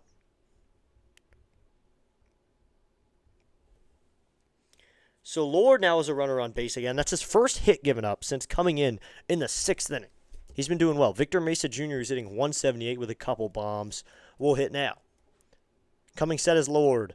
He waits. Now the pitch. Swinging a fly ball out to left center. Going back is Young. Onto the track. At the wall. Jacob Young makes a leaping catch in the wall for out number 2. He flips it up to Lyle, who's going to throw it in. Young is down. Oh, no. Jacob Young is down on the ground and not getting back up. He is really in pain here in his chest. It's his chest. So Young is really in pain here. Trainer is running out. That's out number 2. Jacob Young made a spectacular catch into the wall and then flipped it up to his teammate De La Lau to throw it in. Jacob Young is down and not getting up. This is not good. Jacob Young is arguably the best outfielder in the league, and he's just a guy. At the same time, he's a normal guy here who has hit his chest, so he is not getting up right now. He fell to the ground after hitting the wall and then flipped it up to Lyle to throw it back in. He was smart to do that, though. That's out number 2. Now all the fielders really out here. Even Abrams has made his way all the way to the wall to check on his teammate, Jacob Young. Let's hope JY is okay. That was a great play, though. Up against the St. Pete Clearwater sign, or up against the Spectrum sign, and then he flips it up to Lyle as he's falling to the ground, and then Lyle throws it in so Simpson can't move. Young thought about the team first there, too. He knew that Chandler Simpson might try to run on him, so he flips it up to Lyle and then falls to the ground in pain. So he falls, he hits into the wall, falls to the ground, flips it up to Lyle, and then lets his body just kind of flop onto the ground. So he is in deep pain right now. They're really going to have to make some defensive substitutions here. Get someone in the outfield. Young has not gotten up yet. So there is no way he stays in this game. This is not good. I think this is the first injury. If this is an injury, this would be the first injury that affects the Nationals in the field this season. They've had the same guys they're running with every night. So now Young will start to climb up. He's having trouble here. Butera's helping him up. Young is having some real trouble with his chest and maybe his legs too, but the guys are around there talking right now. Nunez is out there. Abrams out there. Cruz and Lyle, the outfielders, are out there as well. Young's onto a knee now. You got to take him out of the game here. I hope he doesn't stay in because he's not going to be at full speed, and let him heal. Let the man heal. He is injured right now. So Young, he is really in pain. So he's on one knee and is having trouble getting higher than that. He will start to climb up here. He's going to need some help walking back to the dugout here. So Young now is wincing in pain. This cannot be good. Butera and his trainer made it out really quickly. Got some cheers from the Rays fans, getting standing ovation here. No one's really getting warmed up. Wood's on the bench. Hasn't really got up from the bench. Young is standing up here. Is he going to play? There is no way he's going to stay in the game in the condition he's in. What a play, though. He gets a star in the scorebook. What a play. Jacob Young with a spectacular play. While we have this injury timeout, we'll go ahead and go to this screen to make sure, if you haven't already, be sure to go vote. But scan the QR code MLB.com/vote. But Jacob Young is really wincing in pain here. He's not wearing his hat. Butera has his gear right now. Butera is talking to him. So Young said something to Young. Is he going to play? So Young is having trouble even reaching right now. His chest might be hurt. They need to take him out of this game. He leaps into the wall. Hit his chest. He hit his chest really hard. His hat goes flying off.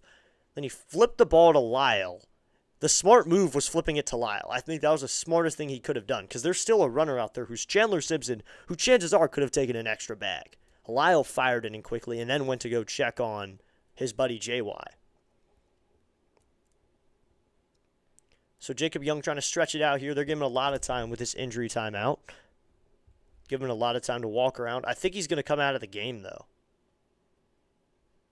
So he's now joking around with the trainer a little bit. So he must be getting a little bit better here. He just needed a minute. Sit down, catch his breath, figure it all out. Hopefully he's okay. So now he'll get his glove and his hat from Dylan. Well, Dylan Cruz had his hat and Dalen had his glove, it seems like.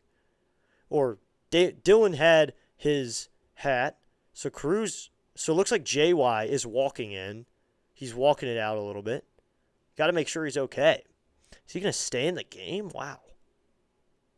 He's coming off the field. I think he's going to be out of this game.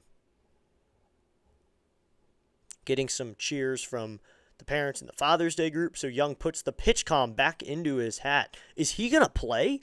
This would be crazy if he stays in this game. That would be absolutely crazy. Here in the bottom of the eighth, the Nats have a one-run lead if you're just joining us. We got an injury timeout here. Young leaps up into the wall and makes a great catch. So we'll see if he's okay there. The smart part about that play is when he threw it into Lyle. That is the smart part about that play, is that he had the knack to know, oh my gosh, Chandler Simpson is on the base paths right now. I got to throw the ball in. So he flips it up to Lyle. I can't stress that more. Flipping it up to Lyle was a smart decision. Lord gave him a cheer, but then he was thinking, oh no, is he injured? So Lord was immediately looking to see if he was okay. So JY is going to be out of this game. James Wood's going to come into the... Oh, boy. So JY spot you could pinch hit for, but JY is going to hit in the ninth inning. JY spot is going to hit. So Dylan Cruz is probably going to move to center here. James Wood's moving out into the field. So James Wood's going to go into field here. James Wood has come into the game. So if you want Lord to pitch the 9th, he's going to have to hit. That is not good. So here we go. James Wood will go into the field here. So everything is okay. We'll see what we get here in this injury delay.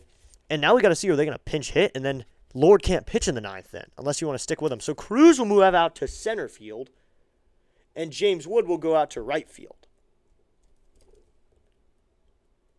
So now Lord is into that spot. Brad Lord has slid into the 7 hole because James Wood is into the game now in right field. So here we go. We're ready to go now. James Wood will get some warm-up throws. James Wood will get his warm-ups.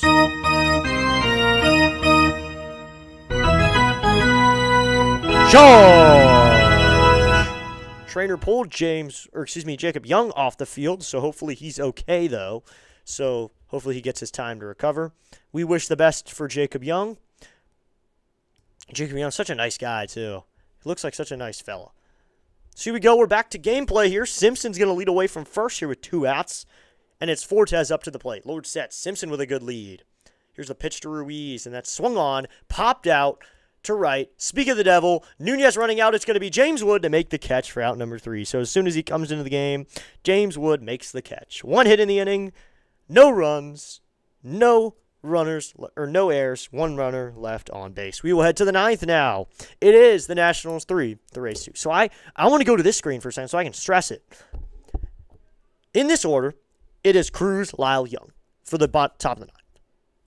Brad Lord is in the game on the mound. Jacob Young has been taken out of the game, and James Wood is subbed into his spot. But there's a problem. James Wood, the DH, has been put into the game to right field. The DH spot is open, so the pitcher has to hit. If the pitcher wants to keep pitching, Brad Lord has to hit if he wants to keep pitching. Let's hope and pray that Cruz and Lyle find their way on, because Brad Lord has slid into the spot, and they probably want to stay with Lord for the 9th. He's cruising. I mean, he's given up 1 hit over his time on the mound so far since the 6th inning. So Brad Lord might have to hit. The last time this happened in the Nationals was last year when I think it was Riley Adams was taken off the field due to injury and Drew Millis. Or is the other way around. Millis is injured while hitting, so Riley Adams has to take over to catch, but Adams was the DH that day. So Shinosuke Ogasawara, who wanted to stay in the game, had to take an AB. So that's just a little information there. Lord might have to hit this inning if they don't pinch it. Let's go. We just gained another sub. Thank you so much to that new subscriber. But this could happen. We could see Brad Lord take an AB. That would be awesome, to be honest. I don't care. That'd be so funny if Brad Lord takes an AB. Or if they just go to the pen. Maybe they want to stick with Lord because Lord is cruising. Why not would you want to stick with Lord here? So we head to the 9th.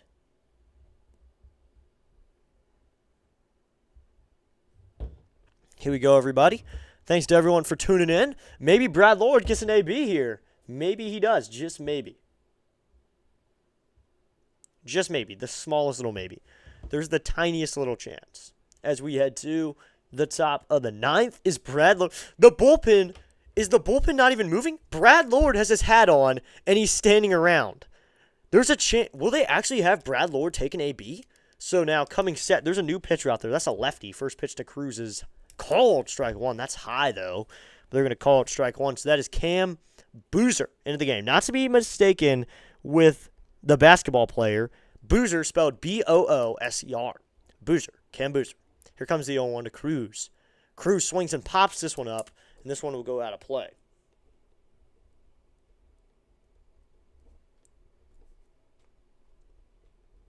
So Sulcer ends up working 2 innings. He gets 4 strikeouts. No walks, no hits, no runs. Good outing for him. Boozer sets. He waits. Now here comes the 0-2 to Cruz. Here's the pitch. High ball 1. Misses C here. This is so confusing. Thanks for running through that. Yep. Love the way you call games, bro. Thank you, Joe. Thank you so much. Thank you so much for saying those. It'll be a 1-2 here. Here's the pitch to Cruz. High and out ball 2, and it'll be a 2-2 count. Yeah, I had to run through. I don't think Lord's going to get an AB, though. Just looking at it, I think they'll go to the 9. I think they'll go to the bullpen. But Lord's been doing so well, and I don't see why you'd want to take him out. Here's the 2-2 coming from Boozer to Cruz.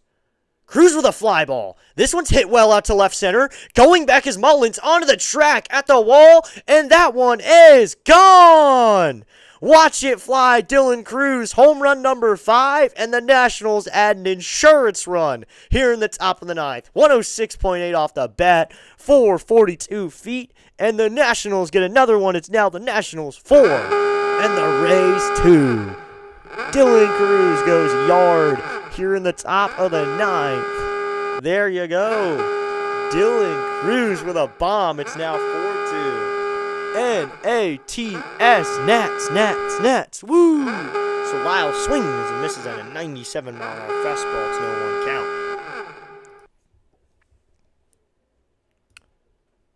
And you know, my brother, and great analysis on the game. We have a plentiful of outfielders, especially in the farm system. Here's the pitch to Lyle. Swing and a miss at a fastball, and it's an 0-2. Brad the Bull will crush it. Yeah, Hassel, Franklin are next in line. Let's add on another run and close it out. Yeah, I mean, if Young goes down, yeah, we've got outfielders available.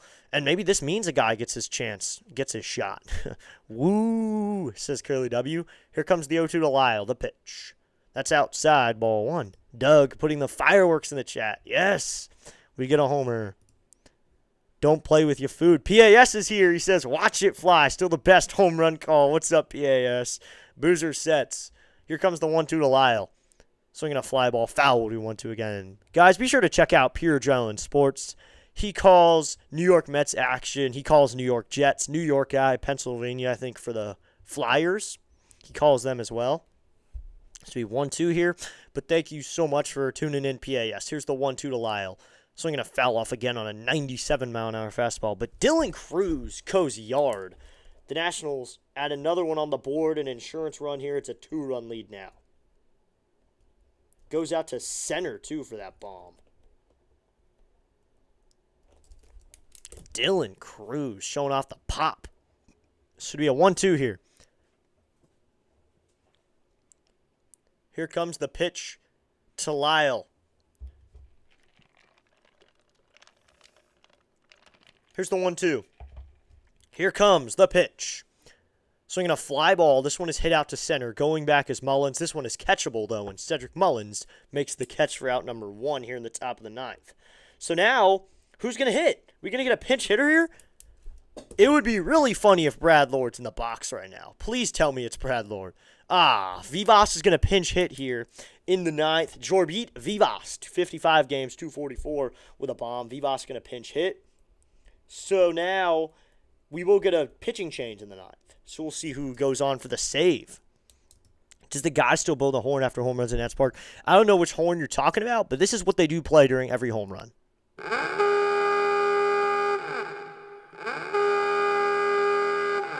So that horn plays after every game, I think, and they play Bustin' Loose with it. It'd be like Bertolo Colon hitting a home run. Yep. Well, sadly, he's not going to get an AB. Vivas will hit now. Jorbit Vivas. 1 out here for Vivas. Coming set is Boozer. First pitch coming to Vivas. Jorbit takes a fastball upstairs, ball 1. 443 subs. Let's go. We just gained a couple. Gray the 1 says, let's go Tampa. What's up, Gray? This should be a 1-0 here. Boozer sets. Here's the 1-0, and Vivas takes a pitch down low. Loyal says, big ding-dong Brad. Woo, yes. Come on, Tampa again. Gray the 1 seems to be a Tampa Bay Rays fan then, so it'll be a 2-0 here. Here's the pitch to Vivas. Vivas swings and fouls this one off. It'll be a 2-1 count now. Let's go. We just hit 443 subs. We are getting closer and closer and closer.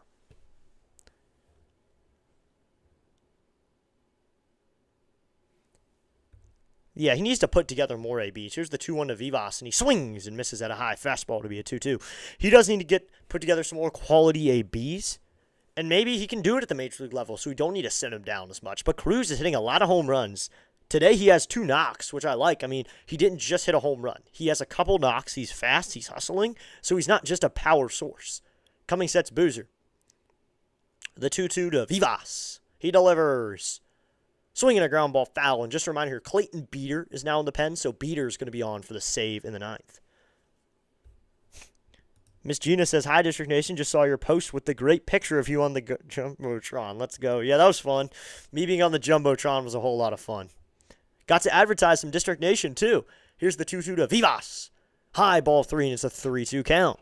So 3-2 here with 1 out in the top of the 9th. Yeah, it was cool getting onto the Jumbotron. So it'll be 3-2 here with 1 out. Coming set is Boozer. It'll be a 3-2 to Vivas. Here's the pitch. Swinging a line drive down the right field line. That's fair. This is going to be a hit. Right fielder Mesa Juniors grabs it. Vivas is going to stop it first with a single here with 1 out. Jorbeat Vivas delivers in a pinch hit opportunity here. Vivas delivers. There you go.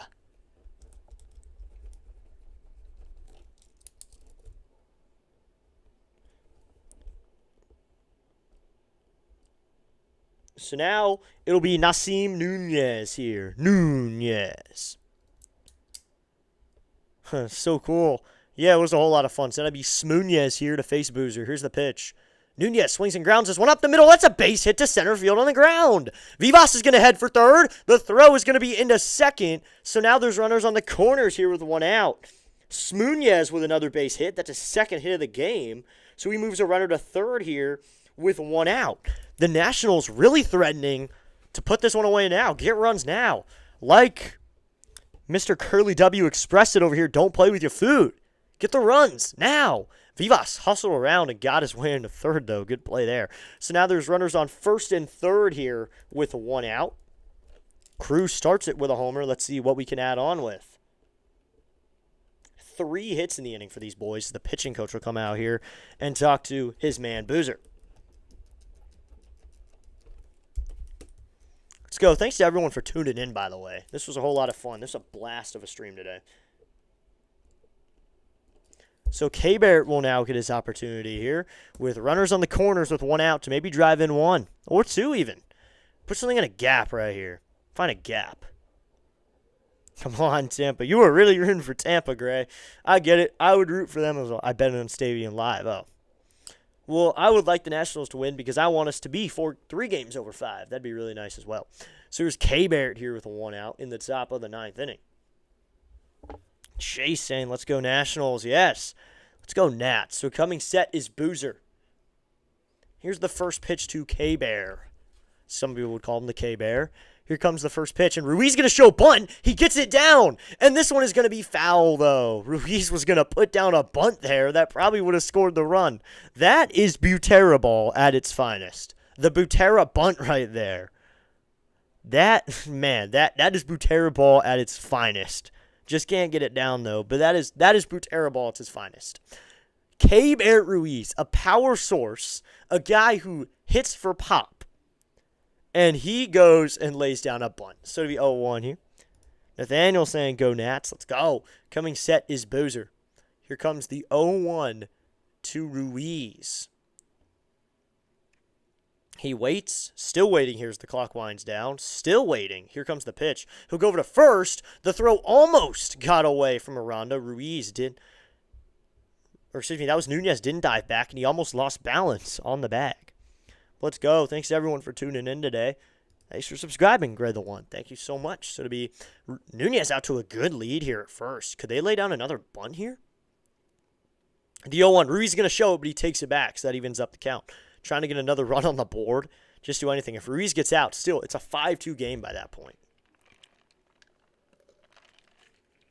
K-Barrett Ruiz is up to the plate for the Nationals. Coming set is Boozer. Here comes the 1-1 to Ruiz. They're working him high, though. Here's the pitch. Ruiz takes it back in time. It's a 2-1 count. So it was a fastball, a low ball, too, at 97. So it'll be 2-1 here with a 1 out in the top of the 9th. Thank you so much for tuning in, everybody. We'll be back tomorrow as well, but we'll be here for the rest of the game. But tomorrow, tune in. We'll have play-by-play for this game 3 of this series. The 2-1. He shows bunt again. He gets it down the third base line this time. The flip is to home, and he's out there. K-Barrett Ruiz got the bunt down, and there, that is out number 2. So that play was made by the player. That was third baseman Caminero charged in to make the play for out number 2. Sets a fielder's choice 5-2 to get out Vivas. Ruiz can't complete the sac bunt. It was hit a little too hard, so Vivas can't be safe on the play. So that's out number 2, and he's out. So Vivas is out trying to score on the play. So now there's 2 outs. 5-2 on the putaway moves moves Nunez to second. So now there's still runners on first and second out for James Wood. Here's the pitch. Wood with a fly ball, but this one is out to right. It is high, sky high, but it's going to be on the infield. Where is it? And the shortstop makes the catch. Wow. That looked like it was going to be the second baseman out in right field, but the shortstop ends up making the catch for out number 3.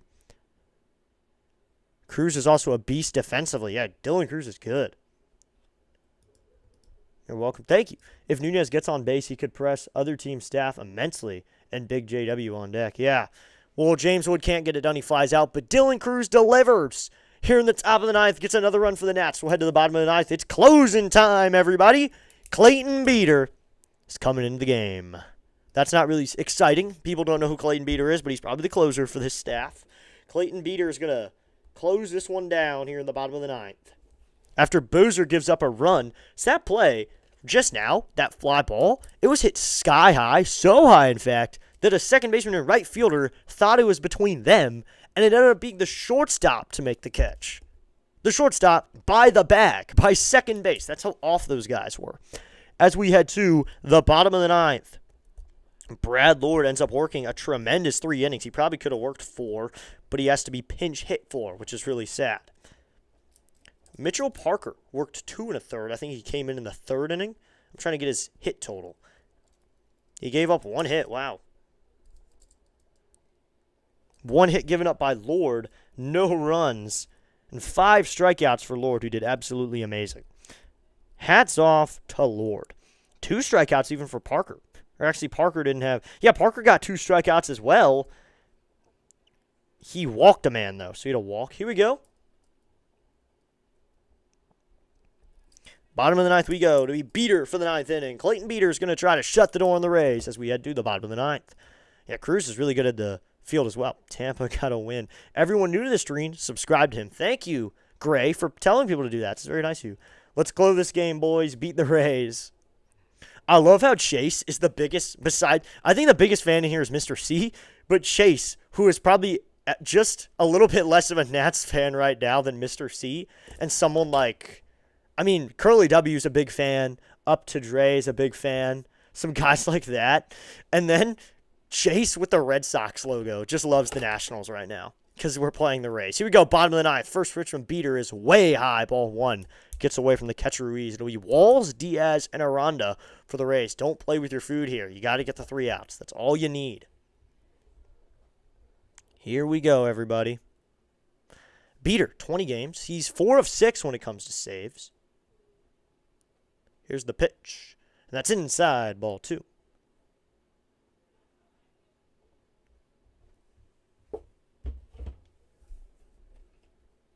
Here we go. 2-0 here. Beeter threw a second ball there, so here comes a 2-0. Beeter sets. Here's the pitch. That's outside, ball 2.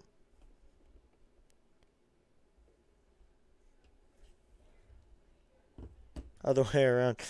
Smash the thumbs up and subscribe. Let's get District up to 450. Thank you, PAS. Let them know. Thank you so much, PAS, though. I think we could hit 450 today, maybe today or tomorrow at some point. 450 would be nice. So Beeter sets. It'll be a 3-0 here to Walls. Now time called by the hitter, Walls.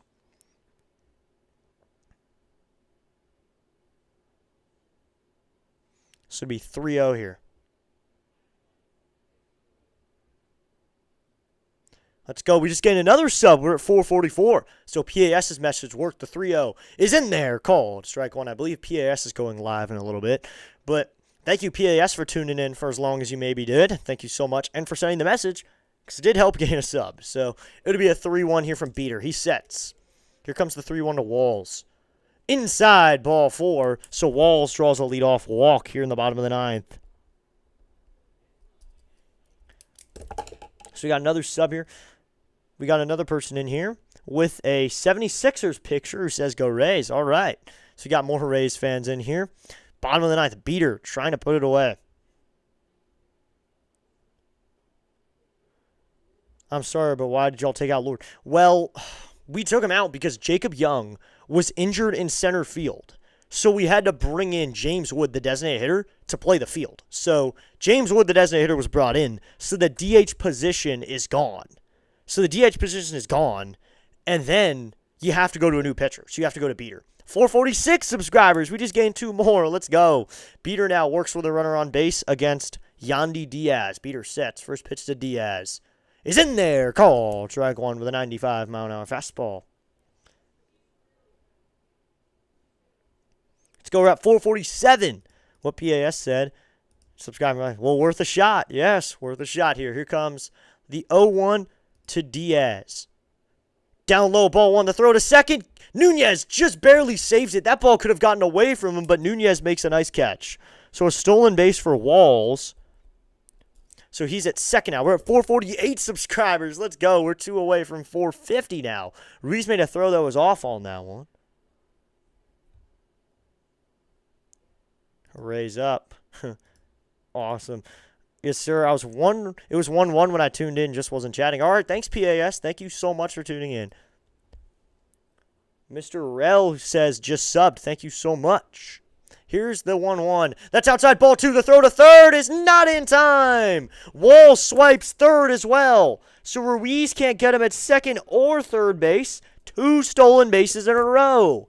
Can't get him at either bag. So it's a 2-1 count now. Now probably a Phillies fan hate watching. Yeah. Let's go Rays. All right. So we go. Come on, now a runner's at third here. Beater's going to have to work with a runner at third. Beat the Rays. So it'll be 2-1 here. Beater sets. Here comes the 2-1. Swinging a fly ball, foul on a fastball, and it's 2-2. We're out 449. Let's go. Just play for the out. I think you got to get the out. And you got to think outfielders get behind the throw. So we're 1 sub away from 450. We just need 1 sub, and we hit 450. Can someone please hit that subscribe button? We are 1 away. As a Red Sox fan. That's funny. So it'll be 2-2 here. Coming set is Beater. He waits. Now here comes the 2-2. Swinging a ground ball. This is going to be to the third baseman. Meade was late. Meade was playing back, and he can't make the throw in time. No. So Yandy Diaz with an infield single. Meade was playing back, and Diaz just softly hits that one down the third base line. So it's now a 4-3 game. The Rays get 1 more. 450, let's go. We just hit 450 subscribers. PAS is the good luck charm. We just hit 450. Let's go. Thank you so much. We got a ground ball. It's just Meade was playing deep, so we couldn't make the throw. Jacob Young, he was one of my favorite Gators. He was a great leadoff hitter. Oh, yeah, Young Buck's here. What's up, Young Buck? So Yandy Diaz is pinch run for. We got a pinch runner out there.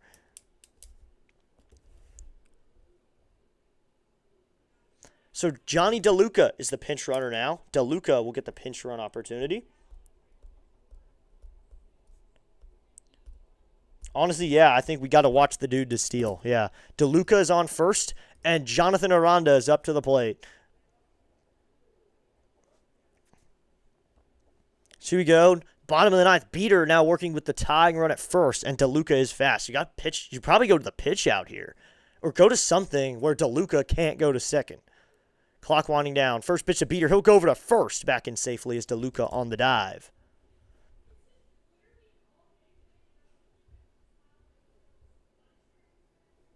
So to be no outs here in the bottom of the ninth. Runner at first. DeLuca could steal here, but already 1 disengagement used. Beater sets. First pitch to Aranda is outside ball 1. The throw to second is not in time. DeLuca swipes the bag. So that's a 3rd swiped bag in the inning. No one can be out. Ruiz can't get anybody right now. So now that's another stolen base. Can you get another pitcher, or is this your closer? I mean, you know, we need this win so bad. Yeah, we need the win really badly. We don't really have a closer. That's the thing. We don't have a closer. So now the runner's at second here after the stolen base. And watch DeLuca try to take third, too. These guys are being uber aggressive on the base paths. Beater trying to come set. You won. I mean, I'm not trying to get angry at you, but you won yesterday. So you won 5-2. Here comes the 1-0 to Aranda. Here's the pitch. That's high, ball 2. Come on, Nats. Lock in, boys. Yes, lock in, Nats. So it'll be 2-0 here with a runner at second. Bottom of the ninth. Now the Rays are going to have to work hard, but Beater's going to have to work hard too. The 2-0. Swinging a fly ball. This one is into shallow left. Coming in is Lyle. Going out is Abrams. And Lyle makes the catch for out number one. Lyle makes the catch for out number one. Dalen Lyle makes the catch. And there's one out here in the bottom of the ninth inning. There you go. Dalen makes the play. And we just hit 450, so that's a personal win. Thank you so much, everybody. Now we're 50 away from the patented 500. So we go one out in the bottom of the ninth. Thanks for subscribing, BANJ. Thank you so much. So that'll be Cedric Mullins here hitting 200. Cummings sets Beater. First pitch to Mullins, and this is going to be a curveball, or that's a slider upstairs, ball one. It's a 1-0 count. Bottom of the ninth, one out. Let's go, Beater. Hey, oh, let's go. Hey, oh, let's go. So Meade is in, expecting a bunt here. The rest of the infield is shifted, so they're on an infield shift everywhere else. But on around us, we got more Rays fans in here. So let me live stream. Well, you can probably try on your laptop. I think that would help. So it's 2-0 here with a 1 out. Bottom of the ninth, 1 out. Cummings sets Beater. Here's the 2-0. That is goal! Strike one with a fastball on the outside corner. It'll be a 2-1 count.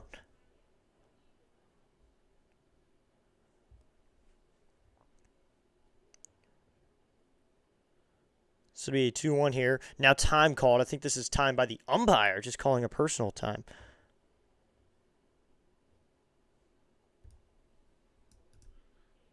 Let's go. We just hit 451. Now Disney's warming up. Orlando Rabalta is in the pen for the Nationals. So it's going to be a 2-1. Beater sets.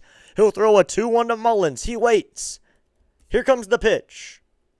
Now he goes. The pitch. Swing and a miss at a 94-mile-an-hour fastball in the zone. And it's a 2-2 count.